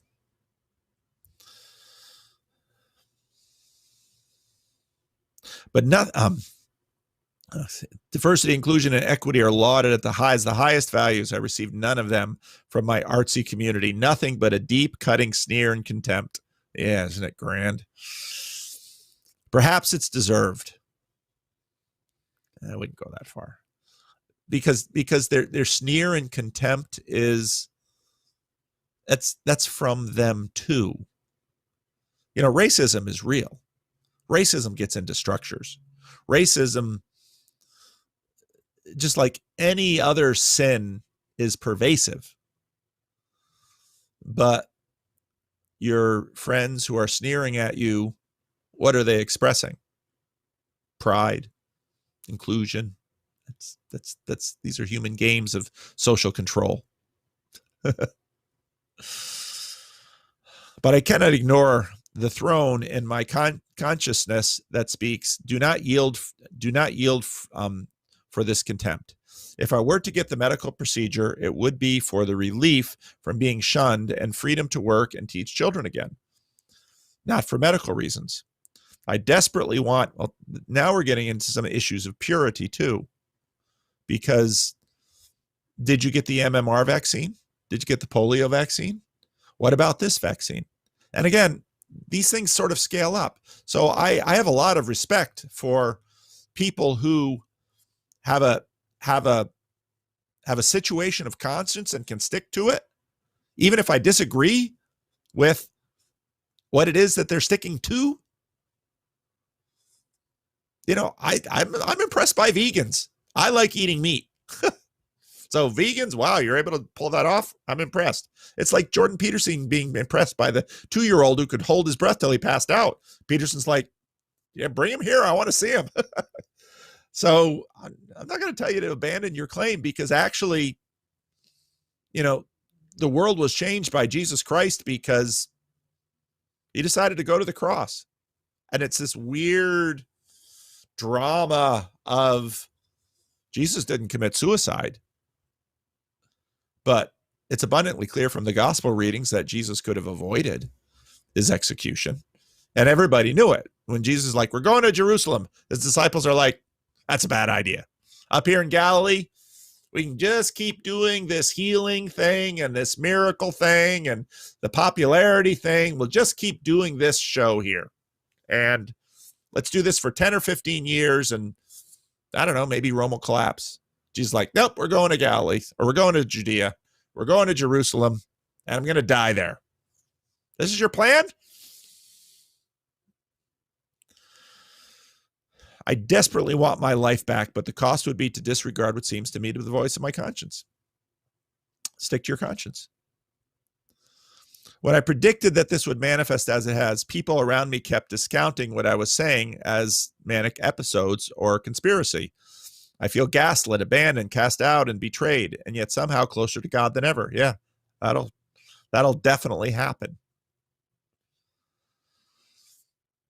I'm just terrified. I have no idea where I'm going to go, how I'm going to make a living, how I'm going to give my family in the near future what they need. Wow. Yeah. And this again is why. So in my video about marriage equality and Protestant churches, you're laying out an example of why people form communities. Because in some ways, what you need is the support of an anti-vax community who can encourage each other, tell you you're not crazy, support each other financially. And someone will hear this and say, Paul, what are you doing? You're giving advice to this dude how to not get the vaccination. Yeah, I guess I am. But again, this is one instance right now, which for you is really tough. And this gets played out in all sorts of ways. Think about right now, gay Christians who believe in traditional Christian sexuality. They're living this now. And, probably in a year or two after, natural immunity and herd immunity has taken off and this whole vax thing is done, the fact that you didn't get a COVID vaccination will be just kind of a little blip. And you'll be able to, the vaccine passports will be gone, all of that. But to be celibate and for virtue of conscience, to be gay, same-sex attraction, and by virtue of conscience decide to say celibate, oh, you need a church to do that. You need people around you. You need friends. You need all those things. And doing that, so Henry Nouwen, he was Dutch, Roman Catholic, priest, became a giant of a bookseller, lecturer at Harvard. He was a celebrity Roman Catholic in his day, wrote some amazing stuff. After, of course, he died, words from his friends came out, he's same-sex attracted, decided to be celibate. All of that energy, think about Mary making this point about masculine energy. All of that energy went into wrestling with God for his conscience. Now, again, just because you're fighting this fight doesn't make it right or good. But, I'm not a pacifist, but I respect conscientious objectors. And in fact, we as a culture have respected them. Now, it tends to be after the heat of the moment that we respect them. So, hey, could it be that, these vaccines are going to have unintended side effects that we find out 10, 15, 20 years from now? And you'll be vindicated? Could happen. But you need a community around you to fight this fight. And it's those kind of dynamics that actually create strong communities, and these kind of dynamics that actually make saints if you're pursuing the right goals. How can I better put faith in God's plan with me and actually do not be afraid? You're going to need a community around you. And they're probably going to have to be a Christian community, because you're all going to need God to pull this off. Just like pacifists in World War II, they had churches. And this again is why church is going to go away. Church is not going to go away. These patterns are too deep. The needs are too common. I have a deep sense I need to answer the call I feel to become a priest. Well, now you're going to have, you're going to be bound even more. And it's in those bindings that you'll find new strength. But Catholics haven't moved on married priest issues. Well, but married men can become priests. And again, someone can answer that question. Maybe, there'll be limitations in terms of, because they're not going to ask you to put away your wife. They're Catholic. And if you're married in the church, the Catholic Church recognizes your marriage. And so the church will find some way for you to serve. Maybe, I don't know, will you sit down with your wife and say, honey, we're going to be celibate for the rest of our marriage? I'm asking that seriously. And maybe that's not right. Maybe it is right. And again, in our context, people hear this stuff and it just sounds like crazy talk. It is not crazy talk. People do it all the time. It's just, our calibrations are so tuned by mass media, now social media, that people think these things are crazy. These are not crazy. They're common. They're more common, surprisingly common than people know. And you might know it if you turn off the screens and go out and start talking to large numbers of people. Be surprised at what people are living with and doing over matters of conscience.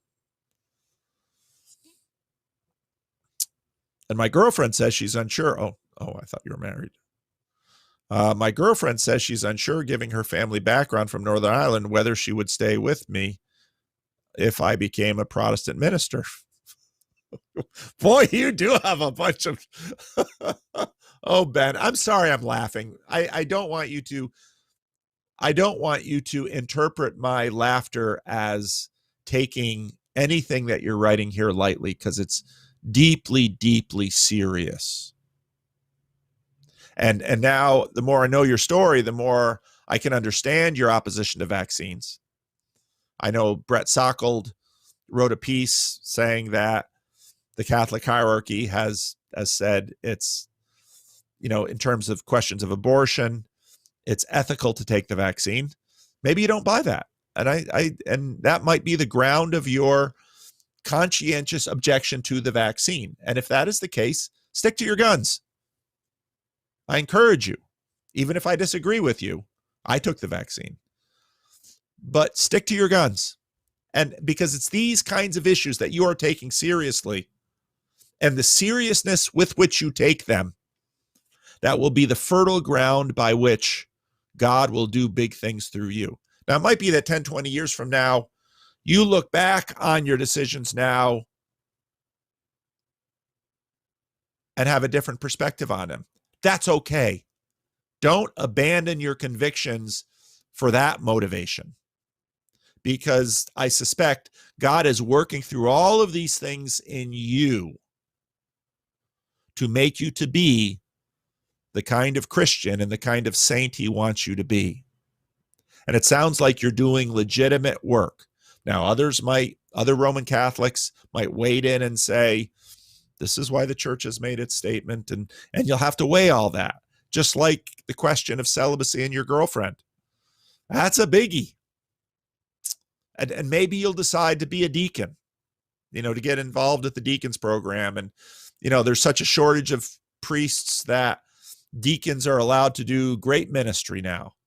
Or maybe you'll decide to not marry your girlfriend and be a priest. And if that's the case, I don't know what God's going to do with you and through you in your life, but he's clearly got his hand on you in one way or another. And so, but yeah, you need people around you. You can't shoulder these heavy loads. So I was watching this Hitman Hart documentary this morning, and Bret Hart is in the gym and he's working on the weights, and he's got a spotter. Why does he have a spotter? This big muscle-bound guy who obviously has spent hours and hours and hours and hours and hours in the gym. He's got a spotter. Why does he have a spotter? Because he's not an idiot, and he spent hours in the gym, and he knows all the bad things that can happen. So you know what? With all of these heavy weights that you're lifting, you need to be surrounded by spotters, people whose spiritual maturity, whose understanding, whose knowledge is above your own. And you need to be in serious community with them so that you can wrestle through these things with them. That is what the church is for. And it's these needs that energize and give the church strength and vitality and witness and power in the world. And that's exactly why the church isn't going away. And even though often the church is weak, is not going to be abandoned, because these issues continue to come around us. And it's the same with the abortion issue. It's the same with how many other issues. We look at these issues and say, oh, I wish these issues would go away.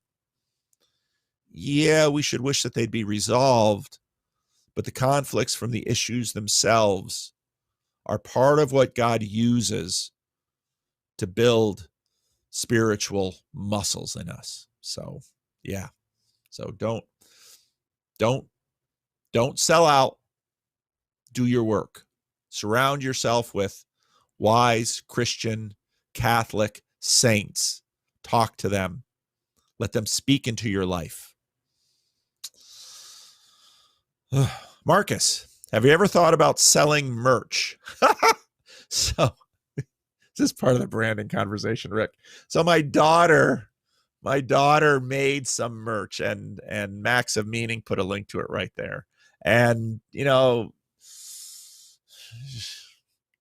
people around me are like, you should put, so you can do like merch on your YouTube channel, and you can, and I look at this stuff and sometimes it's like, yeah, I should do it, make a little extra money, could use that, even though I've got a swimming pool. I feel guilty about my pool. See, you gotta understand, and this goes back to Ben's question. So when my wife and I married, that was during the day of the styrofoam McDonald's food containers. And I very much was a be poor for Jesus young man. And, I didn't want to get a car, and I didn't want to, at one point I was going to quit school, and me and a friend of mine were just going to go out and be itinerant preachers. And my father, I had a great talk with my father about that.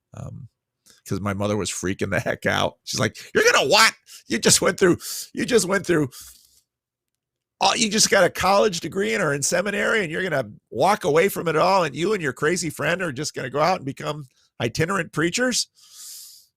My father's like, well, okay, I guess you could do that if God calls you to it, but how much do you really know? Well, I didn't want to hear that question. I stayed in seminary. So then when my wife and I got married, I'm worried about the environment, and this was before wokeism, but I was there already in some ways. And so, my wife paid $100 for her wedding dress, maybe $1 for her hat. We weren't going to have any flowers. My mother-in-law found some old flower-like thing in the attic and plopped it up in front of the church. We weren't going to have any wedding cake.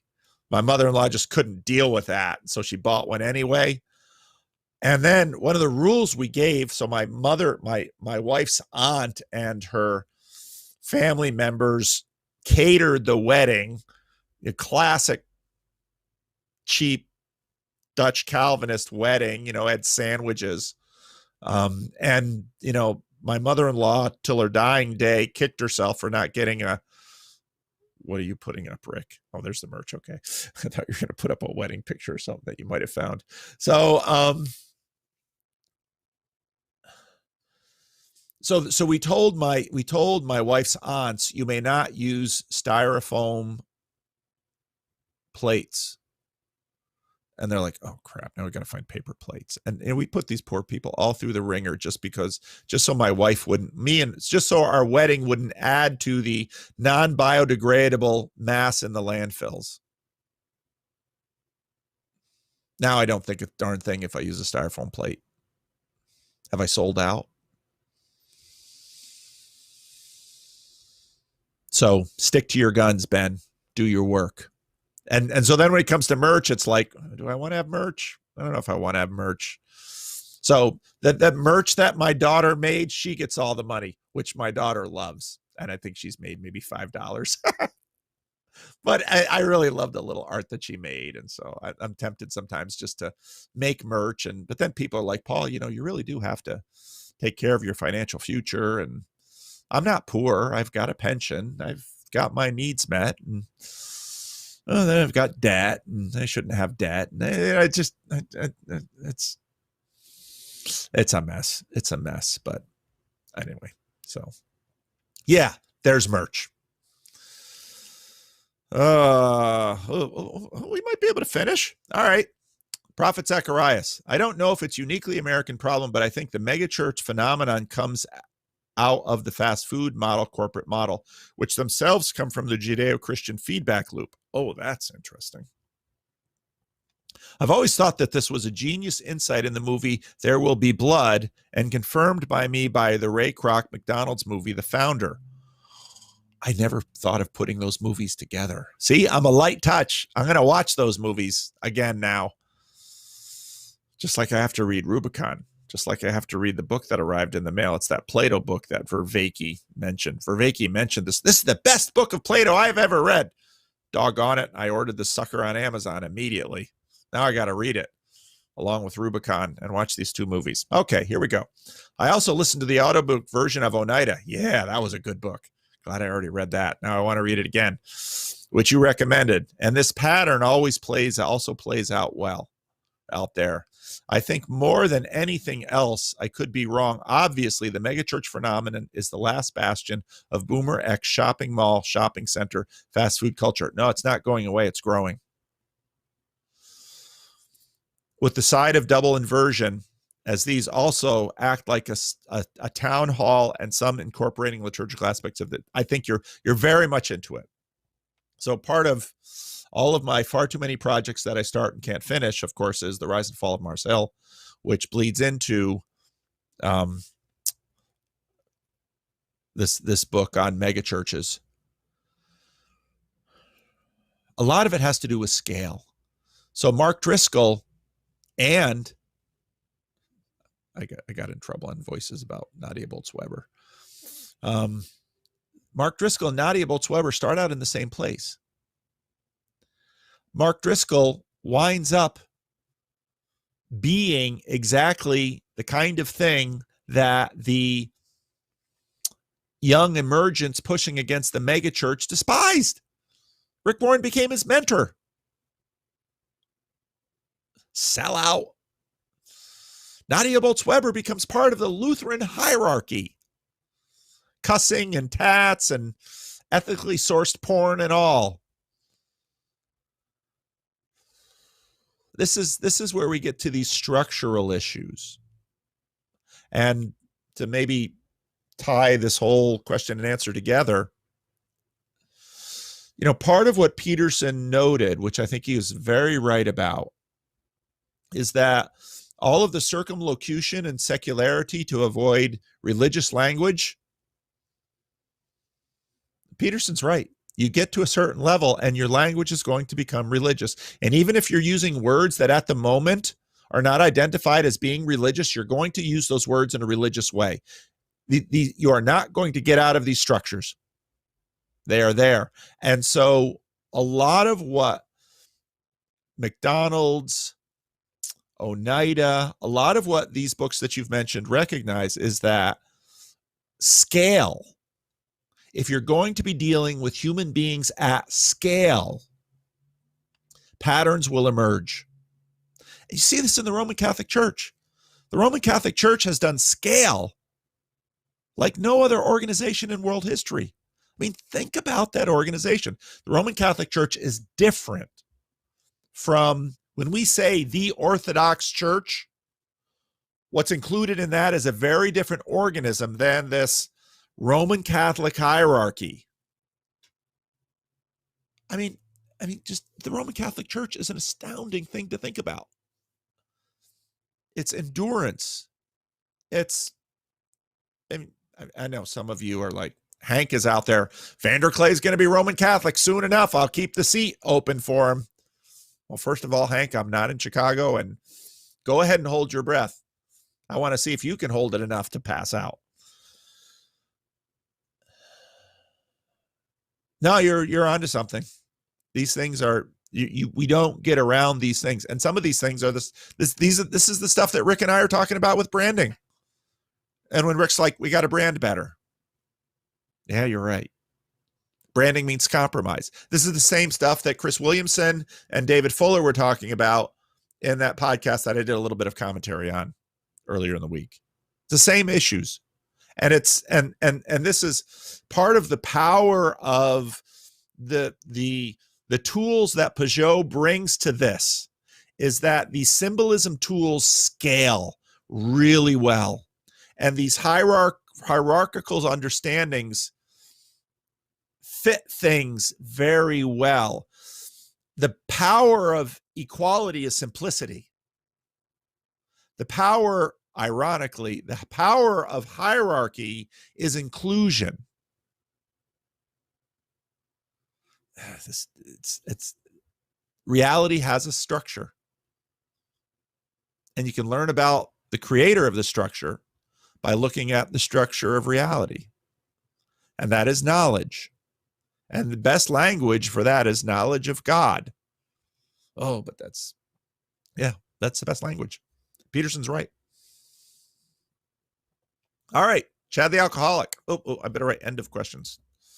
End of some troll one of these days when I announce that is going to try and get it in before me. Because I know some of you have trollish spirits within you. All right, Chad the alcoholic, greetings. This isn't a doom and gloom set of questions. Oh, good. I like doom and gloom sets of questions. How tight should I cling to my health? Should I cling to my health, to my comforts, to my allegiance to country, to my affluence? Oh. Is it necessary for the church as we know it to collapse so that it might flourish? I very much understand the place in you that these questions come from. And I've touched on them throughout this question and answer session today. And I can't answer those questions for you. But what I will say, I hope will be helpful because it has helped me. Whether or not the church collapses is not on you. You don't have that power. And because you don't have that power, you don't have that responsibility. It's Christ's church. It's Christ's bride. Someone who tries to get their hands too much all over Christ's bride, just look at that metaphor. Christ is going to slap that hand and say, hey, she's my bride. Respect her, serve her, love her. Don't get your hands all over her. You're not her husband. I am. So, and the other issues that you have to deal with. Well, again, this is where my answer before about a negative and a positive is really important. You are to love your wife. You are to love your body. You are to love your family. And part of that love means compromising. Because, like I said with the homeless people, I've got to love the homeless people and I've got to love my church. Now, we usually talk about balance. I don't think that's the right image. But we talk about balance because sometimes I got to be a little harder on the homeless people in order to love the church people a little better. But is that the right way? I don't think so. And so then part of me asked myself, well, did restricting a lot of the easy water access around here, is that loving my homeless friends? Because actually, very often I'll go outside and I'll sit down and I will look them in the eye and I will say, This sidewalk outside my door is no place for a human being to live. There's no place for you to store your food. There's no adequate bathroom facilities. There's a little hose with some water in it that I've just turned off. But to be perfectly honest with you, if you were my son living here, I would, but they're not my son. And they're making choices. And even my ways of trying to help them, I've got to be really respectful of their agency. Because, you know, I could decide that I'm going to end the aspect of their life that is homelessness by maybe putting them in a classroom here. And all of you know right away, and Rick knows especially, the world of trouble I would be in ASAP. Not just from other people, but, you know, all of the reasons that contribute to their homelessness would now make all kinds of other problems. So, you know, so it's figuring out how to love is difficult. And God number one and God number two, when we say love God, well, there's a way in which we're told to love God and love our neighbor as ourselves. It's because there's a connection between God and our neighbor. And Jesus talks about that. And we have difficulty conceptualizing it, articulating it, but it's a deep and profound connection that we get. And in fact, a la Tom Holland, the success of Christianity has delivered the belief in that connection far beyond people who identify as Christian. And that's this sort of Christian secularity that we live within. And what's interesting, just a little side, you know, when you listen to Shermer and Dawkins talk about Islam, what they're really talking about is making Islam more Christian, which is an enormous irony. But that's what they're trying to do. And Tom Holland and Dominic Sandbrook at the end of their 9/11 retrospective were reflecting on that too, because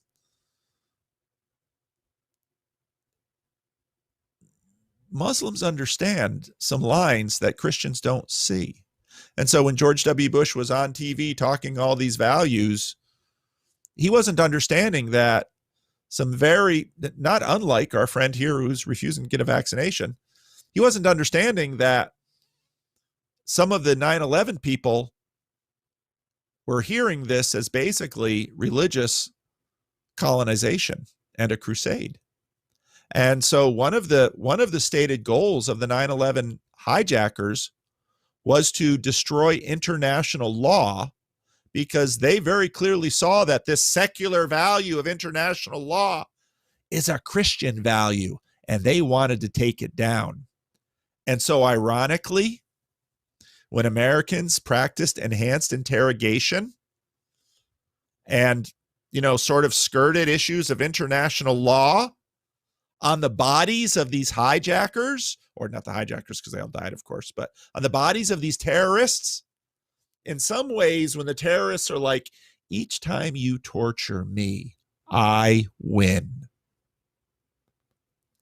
Because your ideas of international law and the UN Declaration of Human Rights, that's all Christianity light. You don't see it, but I do.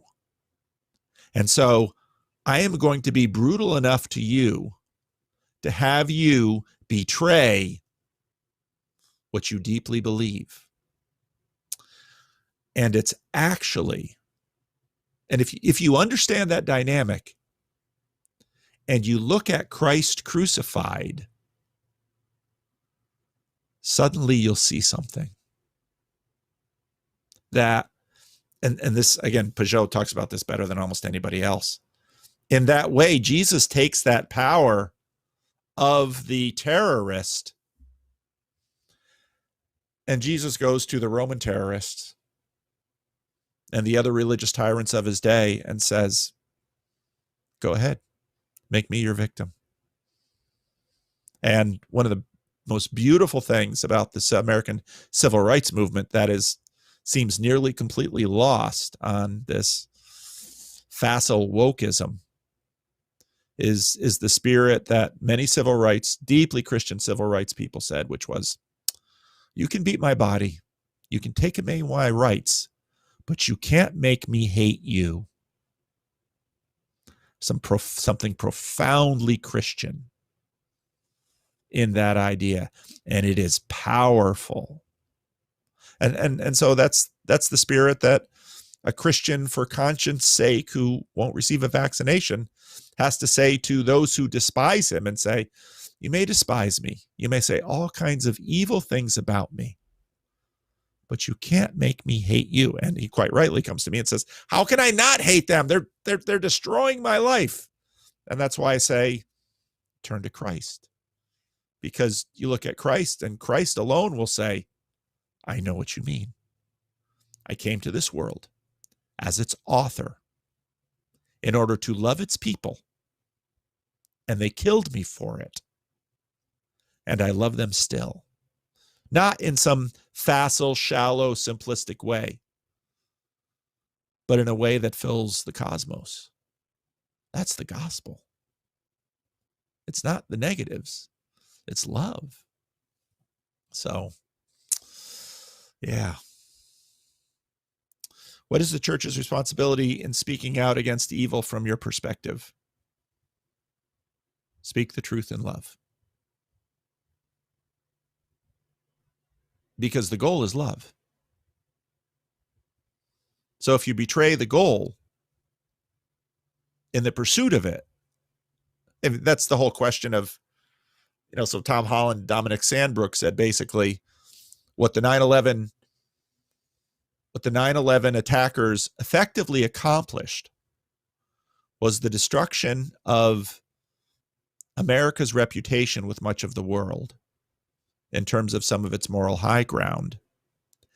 And they destroyed the reputation of Islam. As Jordan Peterson says again and again and again, it's way easier to make things worse. It's difficult to achieve goodness.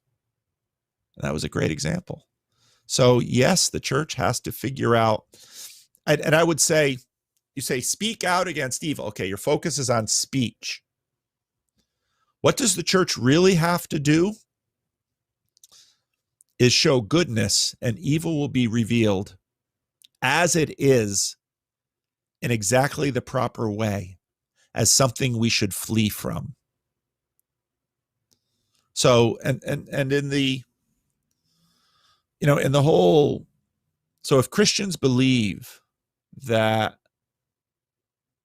same-sex sexuality is evil, Christians can say that all day long. I think we know that many of the people pursuing same-sex sexuality disagree with them. So, it's just like this vax mask pandemic conversation. What you're doing when you stand up and you boldly declare the truth as you see it is you are exercising your self-righteous muscles. Maybe you're doing more, I don't know, but you're probably doing that. Okay, but I'll tell you something, self-righteousness is not a good look. So, if you believe something to be evil, sometimes the best way to have others see it as evil when they're not seeing it as such is to allow the good to be revealed in your life. But that is a costly thing, and talk is cheap. So, yeah, I get criticized from both sides in a lot of these things because, Paul, you weren't clear enough. Paul, you were equivocating. Paul, that from, let's say, the traditionalists, and then of course from those who are affirming, you're not, they're angry because I'm not cheering their side on. I'm first of all, back to Chad the Alcoholics, I'm not in charge, and I never will be. So I can't, I might be wrong. Just tell me I'm wrong and walk away. That's fine. I won't be offended. I won't be hurt by that, because I'll tell you, I'm wrong about way more than I'm right about. But if you're asking me about how we are to, because the question isn't speaking about evil. That's cheap. Because so often that talk is self-righteous. The question is, how can evil be exposed to be seen as it is for what it is? That's a far better goal. And it's a far more difficult goal. And that's a costly goal. Especially because we're just wrong about a lot of stuff anyway. Say, that's evil. Well, it's probably somewhat evil and somewhat good. Are the vaccines good? I tend to think so. Is there some evil in there? Probably. I mean, that's the wheat and the tares. The world is all this mixture full of this stuff. There's good things and bad things about the vaccines. There's good things and bad things about vaccination passports. There's good things and bad things. I don't know. I just triggered a whole bunch of you. Be ye not triggered, please. Get a hold of yourself. People are going to say things that offend you. If you feel waves of offense roll over you, let them roll past you. Otherwise, these spirits then possess you. Then you don't want to be possessed by those spirits. Be filled with the Holy Spirit. Okay, boy. Hopefully another long video. I make long videos so that, I don't know, because sometimes I say things, it's like, oh, I'm just gonna tick people off, get myself in trouble. But it's what I think. Just telling you what I think. As a person high in openness, how do you keep yourself grounded in what you do believe while you explore so many other somewhat and very contrary ideas? In other words, how do you guard against undermining your belief structure via your openness? I'm not young. I am embedded in a serious Christian community. I have practices in my life and commitments in my life that limit what I will say and how far I may stray. Part of what's beneath the question is the assumption of the sovereign self. You are not sovereign. You can know that by religious things, and you can know that by the science of psychology. So, if you want to stay a Christian, make commitments and keep them. Commit to a church. Commit to a body of dogma. Dogma. But also commit to people and commit to love them. And it's in the tensions within the commitment that you'll be able to both have enormous freedom and not lose yourself. Here's a little example. A troubled marriage is much more fragile than a strong marriage. And you say, well, that's obvious. Well, why is a strong marriage strong? It's strong because the two people have made deep commitments to each other. And so the things that they say and the things that they do that other people might look at and say, oh, you shouldn't do that, they can do because their commitments are strong. That's what commitment does. And those commitments will be to ideas, they'll be to practices, and they'll be to people and communities. And so this is why, I always chuckle when people go, you're going to be a Roman Catholic. I'm pretty deeply committed to the Christian Reformed Church. Now, the Christian Reformed Church might evaporate around me and I'll have to make decisions. But I'm deeply committed to the Christian Reformed Church. Not to Orthodoxy, in terms of Big O, an Orthodox Church, or the Roman Catholic Church, or even a Presbyterian Church. I'm deeply committed to the Christian Reformed Church. They are my people. They are my family. I'm deeply committed to my wife and to my children. I have commitments to my friends. But all of these things come in a hierarchy. And again, I need to be, and this is part of the inversion trick of Christianity, because when I say I'm committed to God above all, well, that kind of means I'm committed to all of those things too. So that's how to do it. Make commitments and keep them. But also hold your commitments within a proper hierarchy of commitments. In other words, my commitment to certain things are not as serious as my commitment to other things, but even the seriousnesses are layered in hierarchies. There are ways that I'm committed to my church that are greater than my family, and there are ways that are lesser than my family, because all these conceptualizations sort of distort the way they are. So I hope that helps. Pick. What is your process for evaluating whether an ideal is adopted as a goal? Well, that's a good question. Goals are personal or institutional. I make a video like I made this video this week, and some people are going to cheer and some people are going to curse. And I know that. And it's like my commitment to the truth and pursuing the truth has to be in some ways greater than my commitment to being liked. That's a hard one for me, because pastors are people pleasers. Because if we don't please people, we don't eat. But is a part of me, I know some of you are going to really hate what I'm about to say. Is a part of me happy that there are affirming churches? Yes. Why? Because I have friends who are gay, and I'd rather see them married than monkeying around. And I'd rather see them in a church than in no church. So, but I'm not in charge of those churches. I disagree with them in some ways, but part of me is glad they're there. The world is complex like that. So now I am an office bearer in the Christian Reformed Church.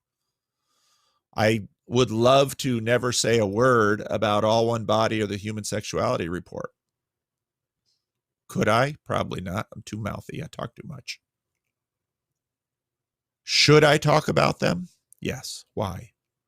Because part of my long-term goals has been to attempt to facilitate better conversation within the Christian Reformed Church around issues that they're having conflict about and should be processed. And just maybe the Christian Reformed Church has something not only to do right by its people, but to offer the rest of the world. So these questions shouldn't be avoided, and they should be engaged and wrestled with. And if I'm going to wrestle with them, I need to do so honestly and in honesty. And I need to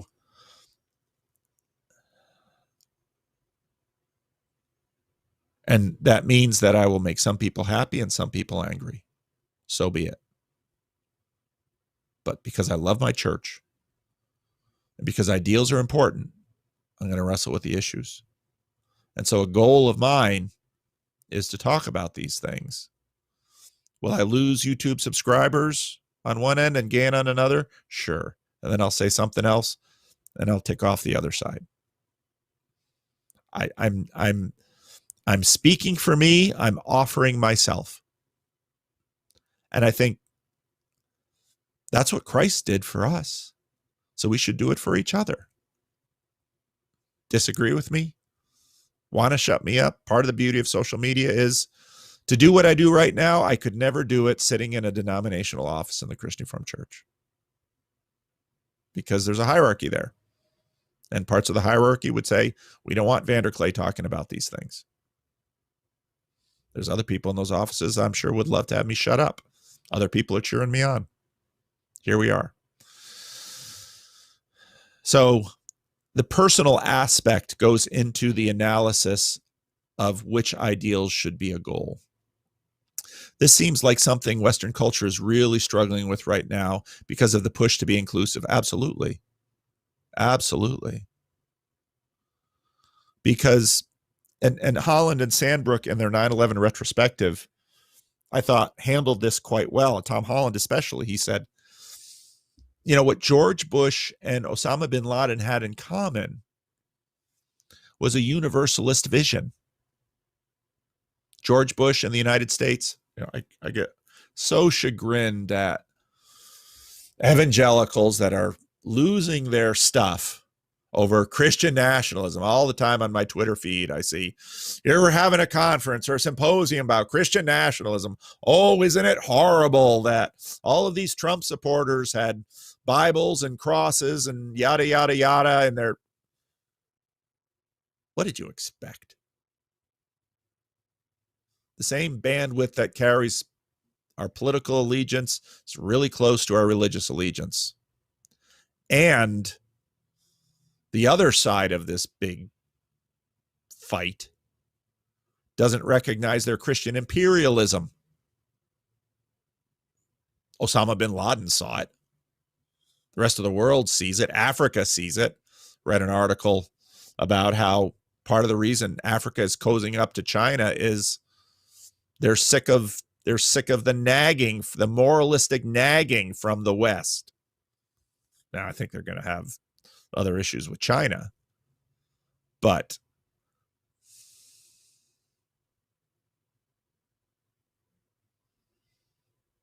Peugeot is right. You can't include everything. Just think it through. There's going to be inclusion and exclusion. There's going to be front. There's going to be center and fringe. As Peugeot says thousands of times, reality lays itself out like that. Language does too. You don't get around these things. So stop playing games imagining you can and see the reality and deal with it. I think Christians are called to hold love as our highest ideal. That's right. Not self-sacrifice. That's the negative. Again, I've probably read this dozens of times in Lewis before I understood it. The positive thing is the goal, not the negative. And that's why all other reactive things will always be weaker than the thing itself. So strive for the thing itself. And I think that should inform what ideals we try to adopt. Absolutely. And the ideals, like, again, back to if you're a Roman Catholic and you have a serious conviction about the vaccine, I'm not going to tell you to betray your conscience. Now, maybe your doctor will say, get the darn vaccine, but he's your doctor and I'm me. So context means a lot in this. And so as a Christian, I believe that someday I will stand before my Creator and be called to give an account for what I have done with the time I've been given. And my judgment will be, because it'll be a perfect judgment, and we can understand better and worse with respect to perfect and imperfect. I will be judged by virtue of who I am, when I am, what I've been given, all of those things. The judgment is not mine, but I have to make little judgments along the way. So yeah, ideals and goals. A lot of life is tied up in that. And so it's helpful to understand what ideals you're actually pursuing, because we're not transparent to ourselves. Wow, look at this. I've gone 25 minutes too long. Look at the time. Any last things those of you in the comment section want to say? Paul, I just want to say another brilliant Q&A. I really like the the ending there, and I just wanted to say, Pastor Paul Sellout, if you want to know more, watch his older videos. And if you want to know how it ends, keep watching his videos. I'm just trying to help Rick. But that's right. See, to that, Rick, there's some A-level branding that Mark's doing. Yeah, I just wanted to. So I had a chat with Chad the Alcoholic and Chris Petkow on Chris's channel, and the way I categorized estuary, and see if maybe I'm misunderstanding something, is you're sort of reintroducing critique into the church from the people who deconstructed the church, right? From the people who left. And by church, I'm probably meaning more the Orthodox and Catholic traditions, because those are the larger, more cohesive traditions. But the church as a body, as maybe three parts of a body, as such, does it sound right to you? Yeah, that does sound right. I think that's good. I hadn't thought of it that way, but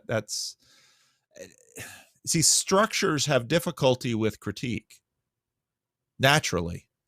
So, but critique is necessary. And so, yeah, no, I think that's good. It's really helpful. Thanks, Mark. Oh, yeah, no problem. And I think the undertone of the last stuff you were saying, especially, which I thought was like, you're just on fire lately, Paul.